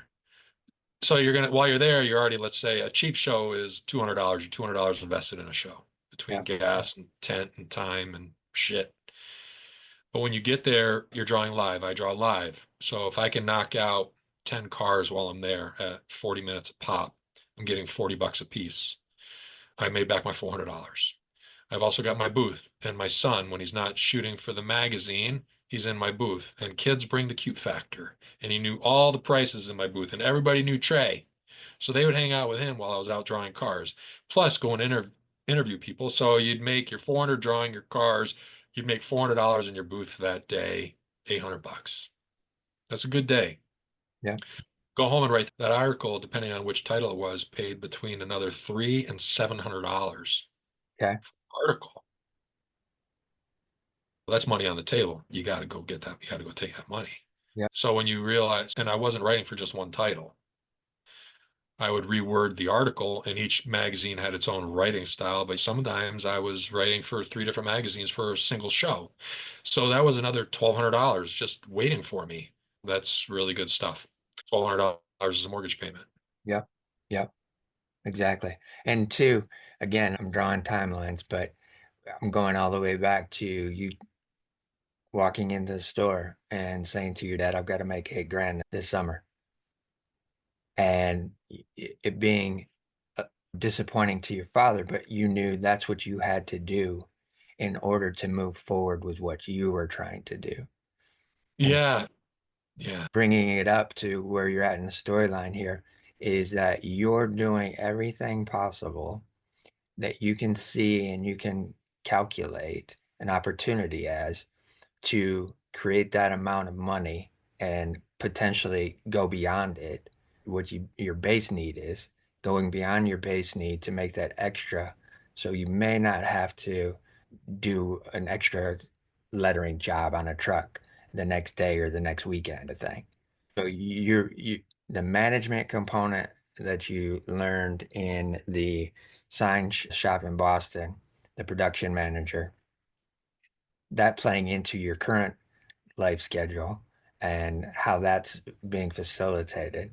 All these different skill sets that people don't always pay attention to mhm, that are there, and they don't realize how that affects how you operate later on in life and different things of that nature. And people don't always give themselves credit for that. And I want to take just a minute and throw you some flowers because of that ability to see those types of things and to be able to maneuver in that way. And I think that plays into you being the third child, the sensitive, the empath, being able to sense different things that normal people don't necessarily, and I say normal people, but I'm just referring to people outside of the creative community yeah. is what I'm referring to. Not that they're unnormal, but those types of things general society doesn't see as assets all the time. They may look at them and say, you're just too sensitive. So that becomes Oh, I've heard that. yeah, that becomes something that is a derogatory personality trait Yep. in society. But that sensitivity allowed you to be able to recognize certain things, recognize patterns, recognize opportunities, recognize the fact that you didn't want your son to be in an unstable environment. Also realizing, hey, I want my son to feel a sense of community by going with me to these events and seeing what that world looks like and what that work ethic looks like as he's managing these other aspects of what you're Yeah, trying to do for these magazines and yourself as a family. yeah. That again, just throwing some flowers out there for you because that's huge. That's a huge thing that you've accomplished and you've done for your son and your family early on that we don't always keep those things at the forefront of our mind. They just fade into the background a lot of Right. times. But as an outsider, I'm recognizing those things, and I want you to be able to hear that it I is appreciate that. recognized. Somebody's seeing that and seeing that you're a man above men in a sense because of those types of things. What I'd like to do now at this point is let's move into an element of the business of where now you're working for 3 or 4 different magazines all at one time. Are you seeing the automotive artwork? Are you seeing that expand? And is that being truly fulfilling for you? Or are you feeling like you want something more at this point in time? I'm always going to say it's all about the chase. It's always about the chase. It just turns me on, right? Yeah. And I can only speak to what I know. As a creative, I am a firm believer in self-preservation, almost to a fault. Mm, Now knowing that I spent a lot of my life with I always like to think of the whole Harry Potter thing, the cloak, invisible cloak. yeah, And if you are an empath and you're walking around not even knowing it, but your damn cloak is open and you're getting pelted with all this stuff, right? Now I know enough discernment to make sure my stuff is shut, because if I'm not paying attention to that, outer influences will jam me up, jam up my artwork. And being fiercely loyal to my partners when I work with them, when you talk about am I satisfied, they deserve my best. They don't deserve my bad day. They're paying for my best day. So it all comes into play, the whole self-preservation and the chase. So, like with me, I was always satisfied. I never felt dissatisfied, but I was always longing to explore new things. Like, I'm an automotive illustrator. People are like, so you draw cars? I used to draw at the shows. I used to draw cars at the shows. It's great. It was a gimmick. It wasn't a gimmick. People are getting original artwork. It was legit. And I'm yeah, getting paid for speed, getting paid to practice, making some money, buying milk with it. But now what I do is I'm doing full branding packages for large events, from the t-shirt design to the lanyards to the stickers to whatever. And that's all exciting. That all happened over time. You start off with low-hanging fruit, and yeah, slowly, with the help of others and your own ability to stay with it, you slowly build your ladder up into that tree. And sometimes people help add to that ladder. If you treat a partner, they're going to do a warm referral. You know how business works. yeah. You treat someone right, you're going to get more work. A good job gets you five, a bad one loses you 20. But I had things inside of me that I wanted to explore, and but I didn't know exactly what they were. So I was still just head down. I ended up getting married a second time and had my second batch of children, my second set of children. And that was a thing where I was talking earlier about when my dad remarried Yeah, and we had no say. yeah, I did that to my oldest boy. We had this fun life where we were traveling, but what he doesn't know is that a man has a need. Your child can't fill those needs. yeah. So I met this girl. I know, and we got together, and next thing she is here with us. He didn't get a vote. He felt those things. He and I have already unpacked those things. He identified that with me because he knows my whole damn story, frontwards, backwards, upwards, downwards, all of it. And he pointed out to me in love that I had done the same thing. When a divorce, like I went through my first divorce with his mom, and then I got remarried, and all of a sudden he's got this mother. I never asked him to call her mom. I didn't do that because he still has a mom. There was Right. no death. It was a divorce. But what's so funny is like this my second wife, she loved me. Similar to almost like when my dad remarried. It wasn't that she didn't love him, but maybe there was an opportunity, there was a safety, there was a companionship, there was a bunch of different things, right? Yeah. So I got remarried and to a stranger basically, but I was so happy to be like with somebody.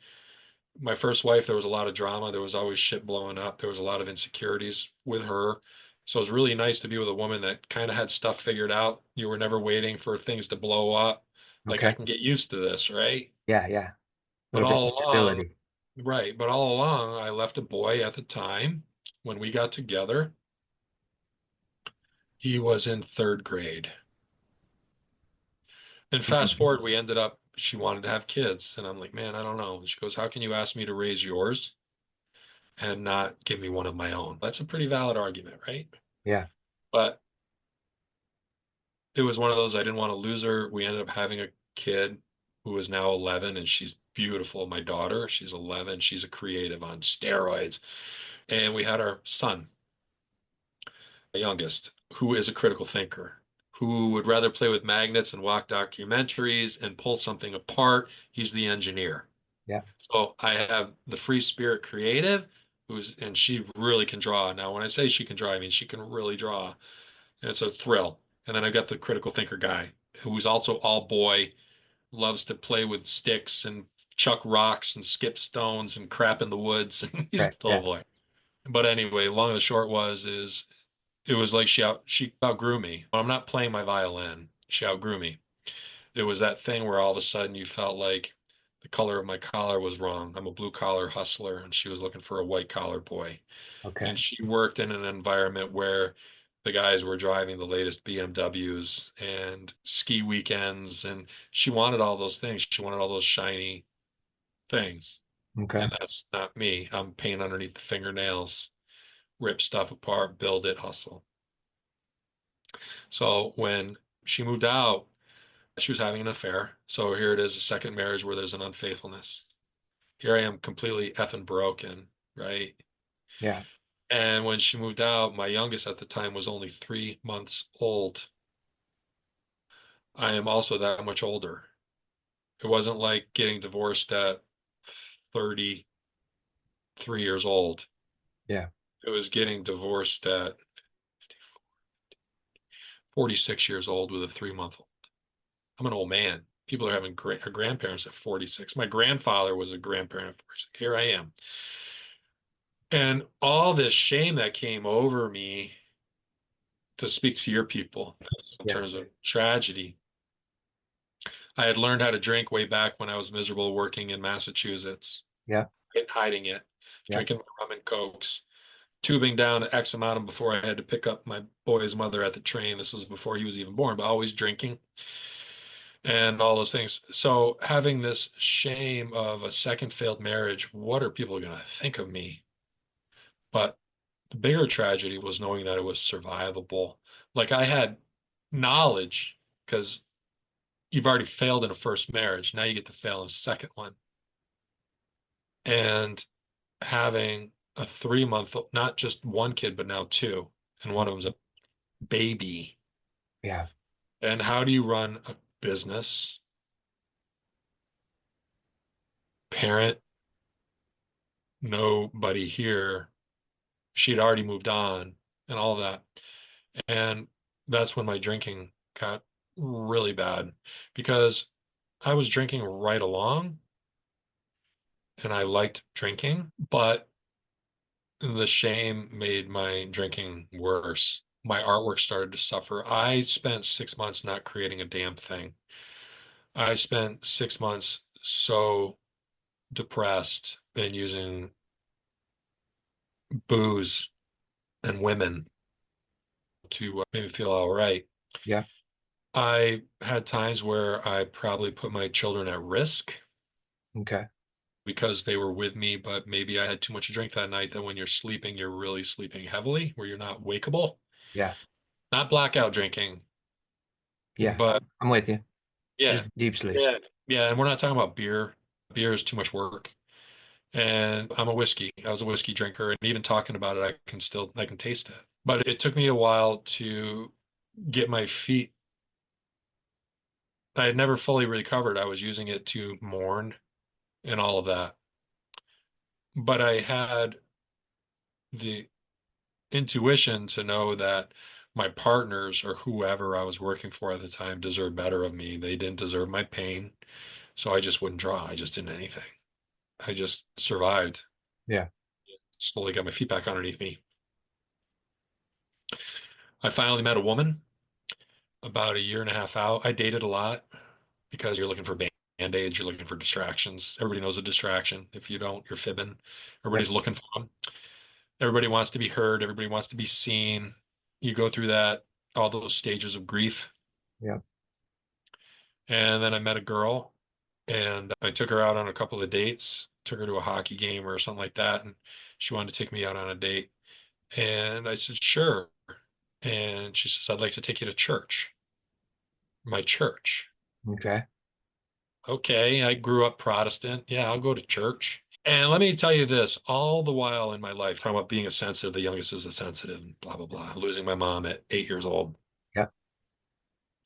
Even though I did some weird, not weird stuff, I'll tell you one thing. One thing that I never was is I know what it was like. I still know what it's like to this day for another man to be in your backyard, like with a failed marriage, Yep. infidelity. Yep.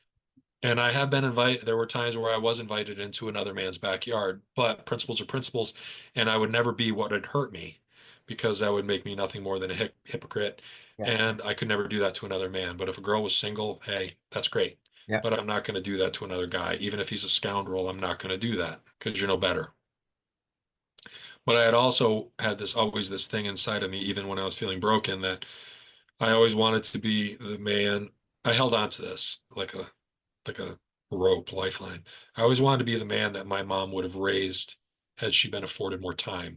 So I Mm, always believed in God. I've always believed in God. Never knew I could have a relationship with him, but I always believed in him. In the Protestant faith, religion, you sing hymns, you listen to the pastor do a sermon, you sit down, you go home, you check off a box. I was in the choir, all that great stuff.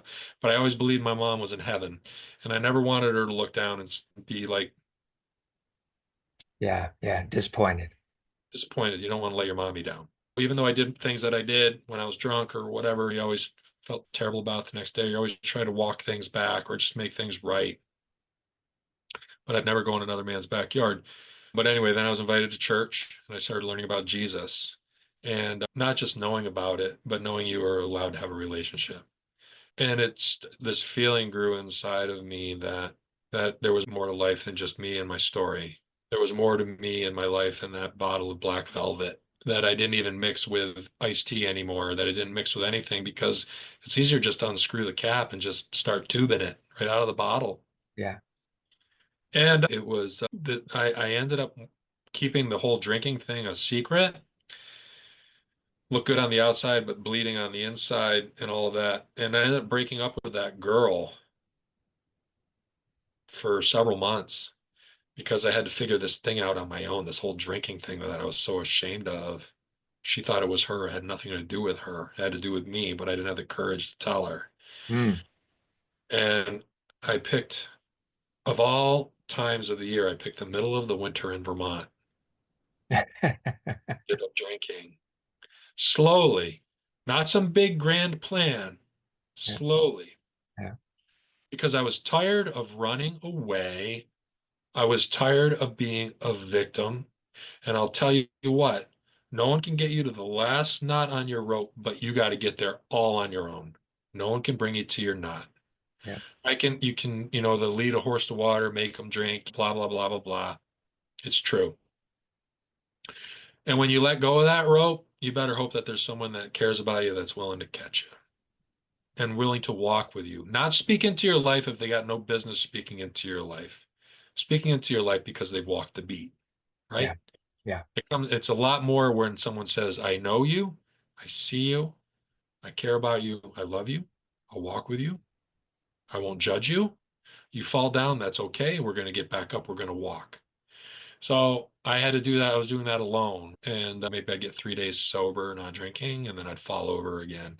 But it was one of those, not letting anybody else down. It was one of those, damn it all, I'm letting me down because I want to have control over something in a world where I have no control. Sure, I'm an artist. Sure, I'm a sign writer. Sure, I write for magazines. Sure, I draw pictures and shit.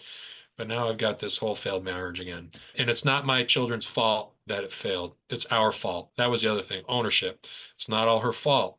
I dropped the ball. Did I become emasculated? Did I become complacent? Did I come whatever? Doesn't matter. I need to own me. So Mm. moving forward, right? Yeah, Learn to love me.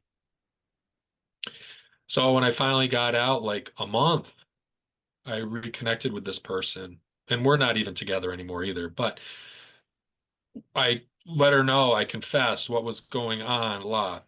And she was very kind to me. She came from a very tumultuous life too. Everybody has a lot of storms in their lives. Everybody's got a story.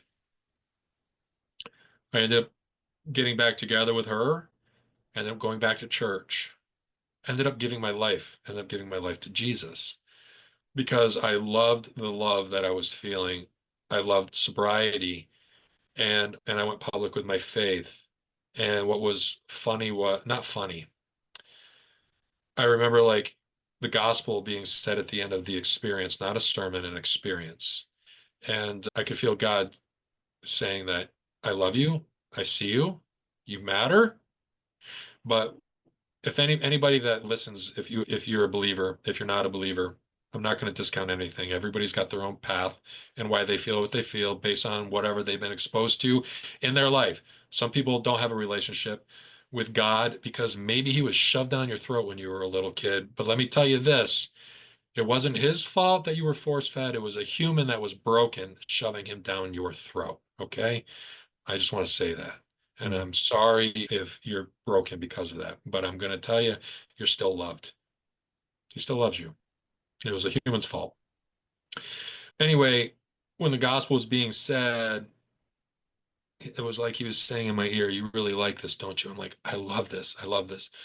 I really care about you. You know that, right?" I'm like, "Yes, I know."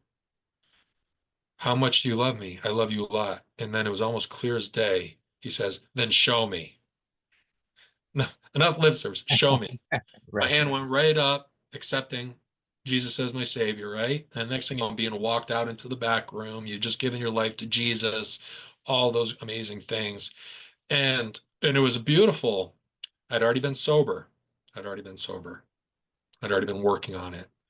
But I had this community that loved me like a fresh white sheet of paper, a fresh story to be written on. And they didn't know my story. They didn't know that I had a drinking problem and that I was recovering. They didn't give a shit. And they didn't know that I had two failed marriages. All they knew me was as Scott. Yeah.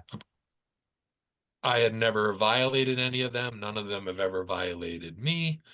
It was an opportunity to have something safe, a community as a collective, men that could help hold me accountable, men that I started giving my story to because they were telling their stories to me, which made it very radical.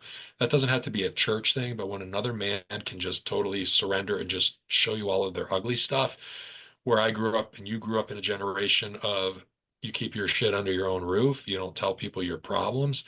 That's counterculture to what I know. Your strength is by sharing your story. Yeah. I ended up getting baptized on what was my 7 month anniversary of being sober, which was really exciting. And I remember even going public with my faith, like the total dunk underwater and come back up. I had a lot of people that thought, there he is, he drank the orange Kool-Aid.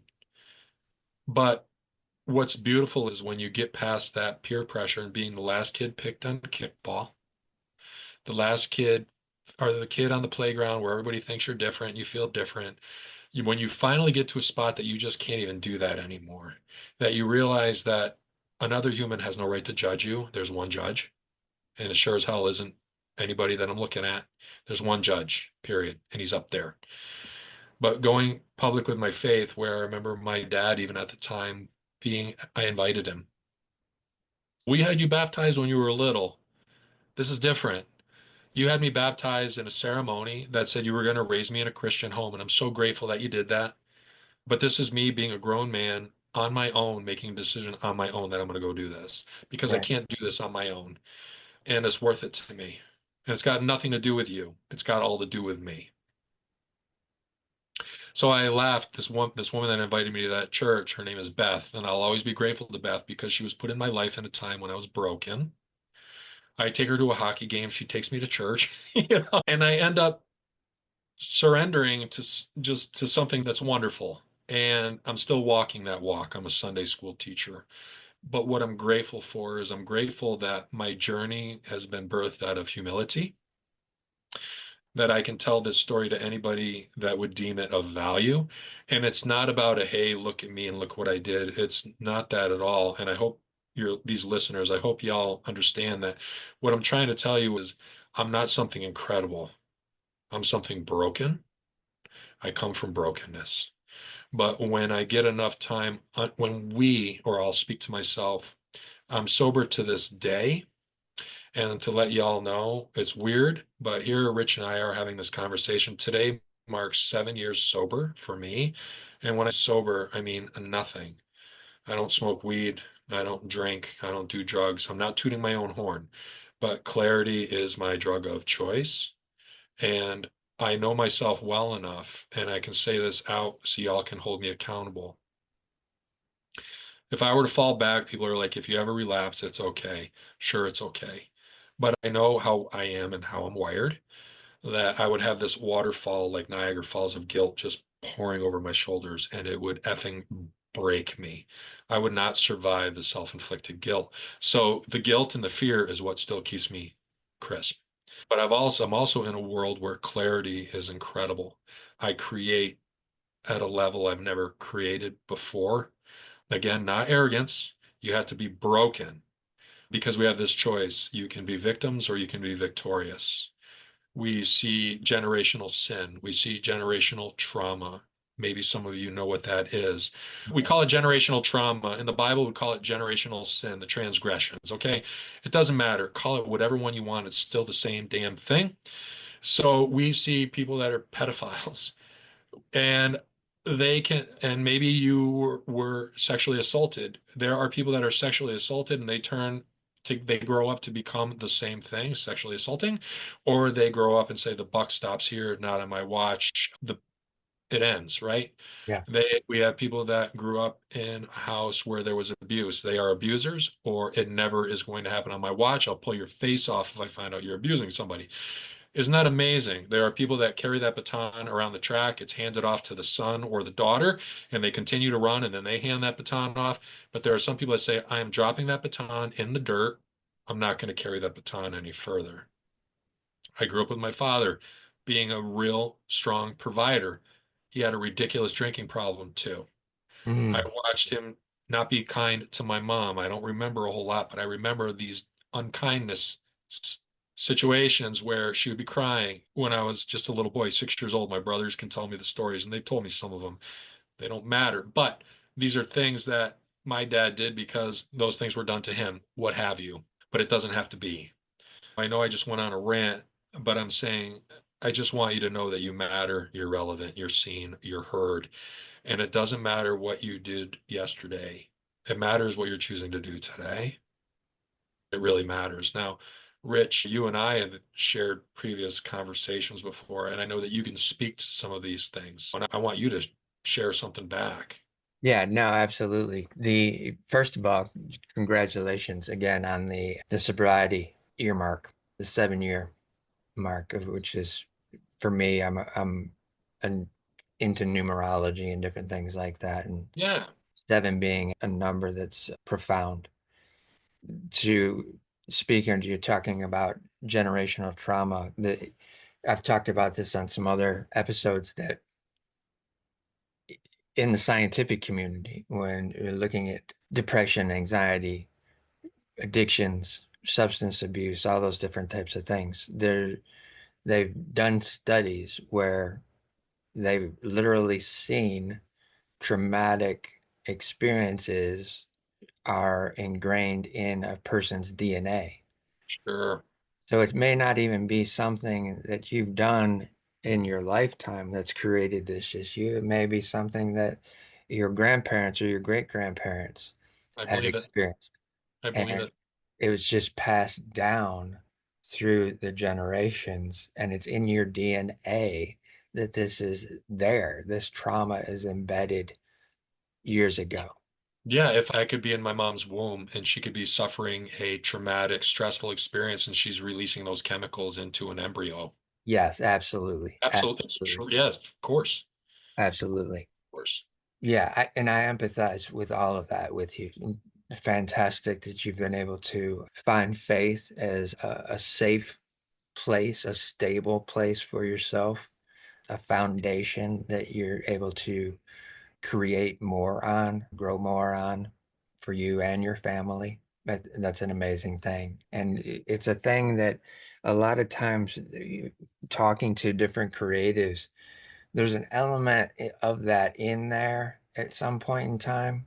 Doesn't always translate throughout the whole storyline, but it's interesting that those things come about as well.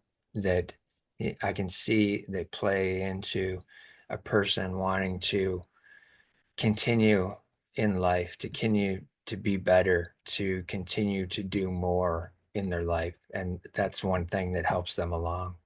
One of the other things that I wanted to bring up that I brought out in your introduction was the fact that you've authored and illustrated three different children books. Mhm. Now, that's a stark contrast to automotive Yeah. and that even that community. What was the thing that brought you to the point of, I want to try this. I want to see what this is like. Now, I know you've done the writing component with some of the magazines and stuff, so I can see where that could tie into it. But what was the shift into, I want to do this for kids? I put out a book Actually, it just celebrated its, what is it, 2012. Like it's coming up on it. It just finished 12-year anniversary. I put out a book on how to draw cars called Hot Rod Illustration 101. Okay. Drawing autos with motive instead of automotive, autos with motive. I always tell people I don't draw cartoons. Cartoons are a doodle on a cocktail napkin. I draw autos with motive. It's that whole technical background. Is that So still available online? it is. It's Okay. available on the website. It's Okay. available on studio669.net. And I had it on Amazon for a while, and it was the bestseller, which was exciting. Nice. And I learned so much dot connecting about myself when I put that book out. I launched a campaign on Kickstarter, self-published it, hardcover book. And that only came about because I had two publishing houses reach out to me on putting a book out. And I'm like, when I read their contracts, I'm like, this is pretty expansive for what my return is going to be is ridiculous. Why not just do it on my own? So I did, and I really loved that book. I still do. I can see some on a shelf over here to the side, Okay. in a cabinet. But then the other two books I put out were, I've also illustrated, excuse me, I've illustrated for other authors, but I put out two on my own because yes, I love drawing cars, but a creative is a creative. I'm happy to throw a pot, throw clay, even though I suck at it. So this whole children's book was something I wanted to do. So one of the books was based on You're Perfect, basically just the way you are. And the name of that book was called If Penguins Wore Sneakers, which was pretty funny because Penguin is in a tuxedo, right? And they all look alike. And it's like trying to figure out if I do this, can I be better? If I can do that, can I be better? But at the end, it comes down to you're perfect just the way you are. And that speaks into my own little life when you're this third grader, not really having a feeling different. No, you're fine. You're fi This is your story. Yeah. It's okay. It's going to be okay. Yeah. The other book that I put out was a passion project, and it was called A Tickle in My Heart. And it's based on a child losing a parent. It Hmm. was a story that I always wanted to tell ever since I was 8 years old. And what I did is I had it be a boy and a girl. And the story is hard. It's a hard story, and it's not to be told with religion and what happens after death. It's about how this little girl, instead of a boy, this little girl feels, and she has a little brother.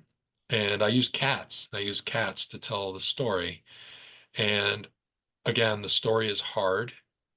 So I made sure I drew the artwork soft. I did everything soft, organically in pencil with light colors.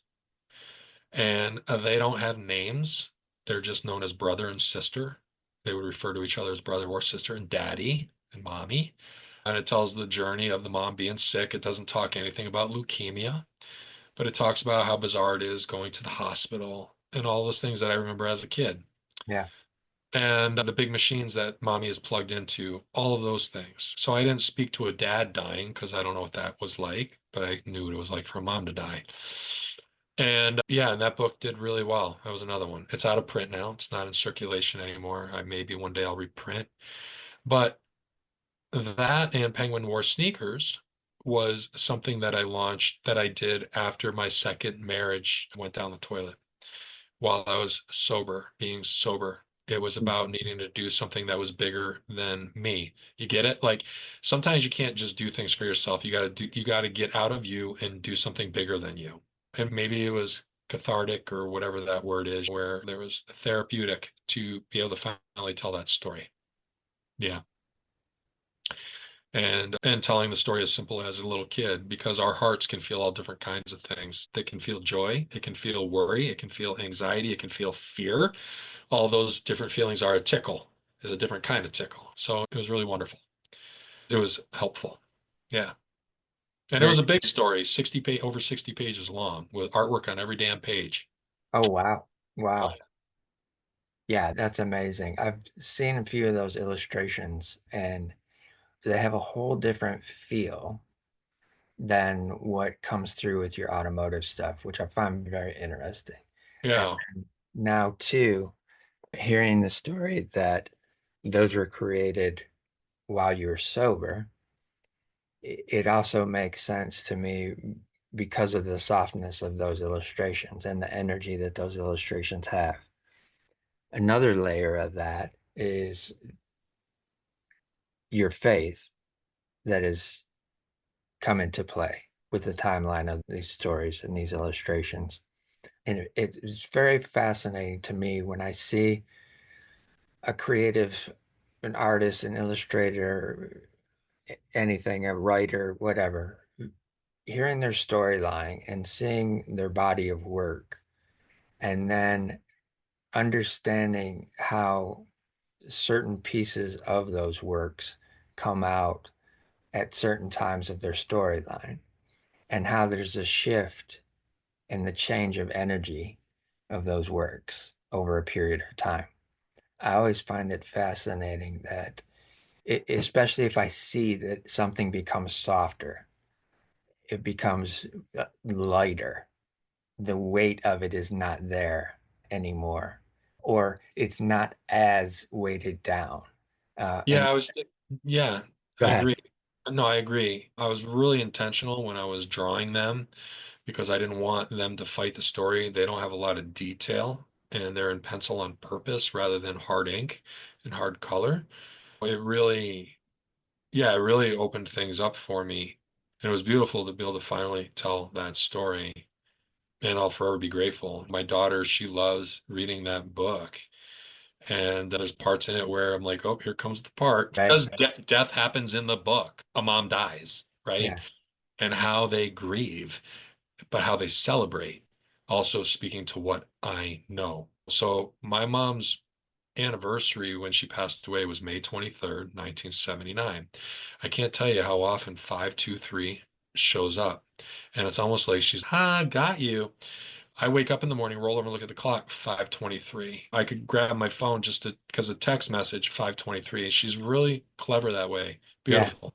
yeah, And it doesn't make me sad, doesn't make me anything. And I celebrate May 23rd, believe it or not. But believe it, because I do. I have two brothers that see that day differently. Guess what? 10 out of 10 of us die. We're all gonna die. We all know loss. What do you want to do with it? I feel that I was given 8 years for a reason. I've been able to tell that story. I feel like she's with me all the time, and it yeah, matters. Yeah, but back to that book, what was really important is a standalone. And what I mean by that is there's no cross-pollination with Scott's a professional hot rod illustrator who's drawn for a whole bunch of magazines and blah blah blah. It was a man telling a story. And what's really wild is those turned into other projects where I illustrated for other people. I spent a year working with a man who his dream was to have his story illustrated. He was going through chemo at the time. He was an over-the-road truck driver. I was speaking about him in past tense. I got to spend a year with him, unpacking his story, which was a mess, editing the shit out of it because, well, I know how to do it, and taking him, being like his Sherpa, breaking the book into 5 sections, developing the characters, blah, blah, blah, blah, blah, arranging the text, arranging the gutters. He didn't know what a gutter was. A gutter is making sure that the words don't go too far into the crease, knowing what the thickness of the spine, all of these different things. And broken into little bite-sized pieces and having him totally ride shotgun through the whole journey because that's back when I talked about being an artist and how do you take something so private and so intimate that's just yours and now expect it to make a living for you. Like I told you, like when all of a sudden I had to do something else to complement the sign business. And yeah, how I wrapped my head around that was bring those people into your world. I didn't mention that earlier, but even no matter what I'm creating, they're in my world. So he was with me through the whole process. We got the book completely done, and it was a week later that his sister sent me a message that he passed away.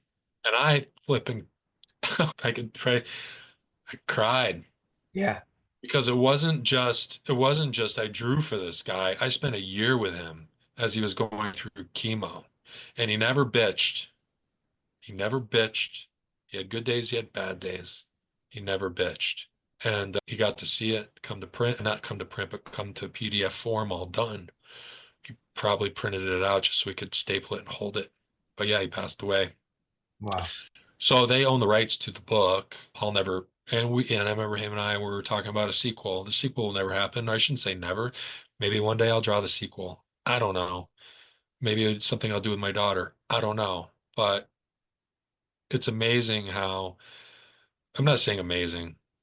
Cancer touches a lot of people. It's profound how I remember my mom being so incredibly brave. And then here's this man 40 years later being incredibly brave, using this book as a passion project to take his mind off of what he was going through in life, Yeah. being able to ride on this adventure that maybe in some ways it was therapeutic for him. I sure hope so, because a real genuine friendship came out of it. Yeah. Yeah. And again, throwing you flowers because that takes an enormous amount of compassion to be able to do that. And then also too to interject your creativity into that, your gift of creativity, that you probably can't even comprehend what that did for him through his journey, through his time of transitioning, through his time of immense pain and discomfort. Yeah. You sharing that with him and then ultimately having a completed piece, even to the family, you may not even understand what the ripple effect is to the family. The sister had told me she threw a bunch of accolades and just made me want to cry more because Yeah, there's a relationship that was fostered during the building of this thing that was organic and authentic, and it was making a dream come true. And I was given the honor of being a part of that. So that's where it's no client thing, it's partner thing.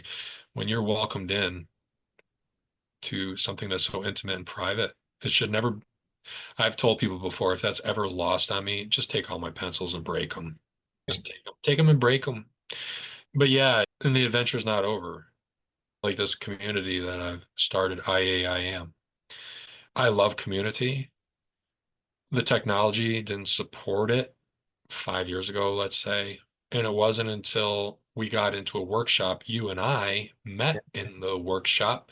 Isn't that funny how that all works out? Where here we are today. yeah, I'm going to be interviewing you for my community because you're a member of that one as well.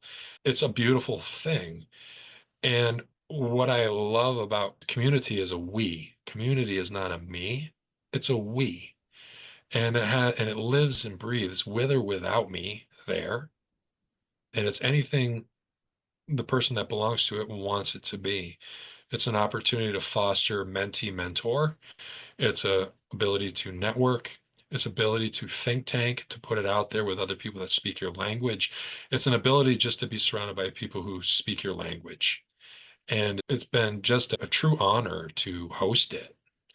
We have no idea what it's going to do, but the week after next, I'll be interviewing you, where we'll unpack your story. And what a celebration. And just like here, I love this is it's just selfless. It's just nice to be able to unpack another human story. yeah, exactly. Exactly. I love that. And again, thank you. Thank you for sharing. I think this will be a great place for us to close out today. We And did it. yeah, absolutely. I want the listeners to always remember, listen to your heart and be kind to your mind.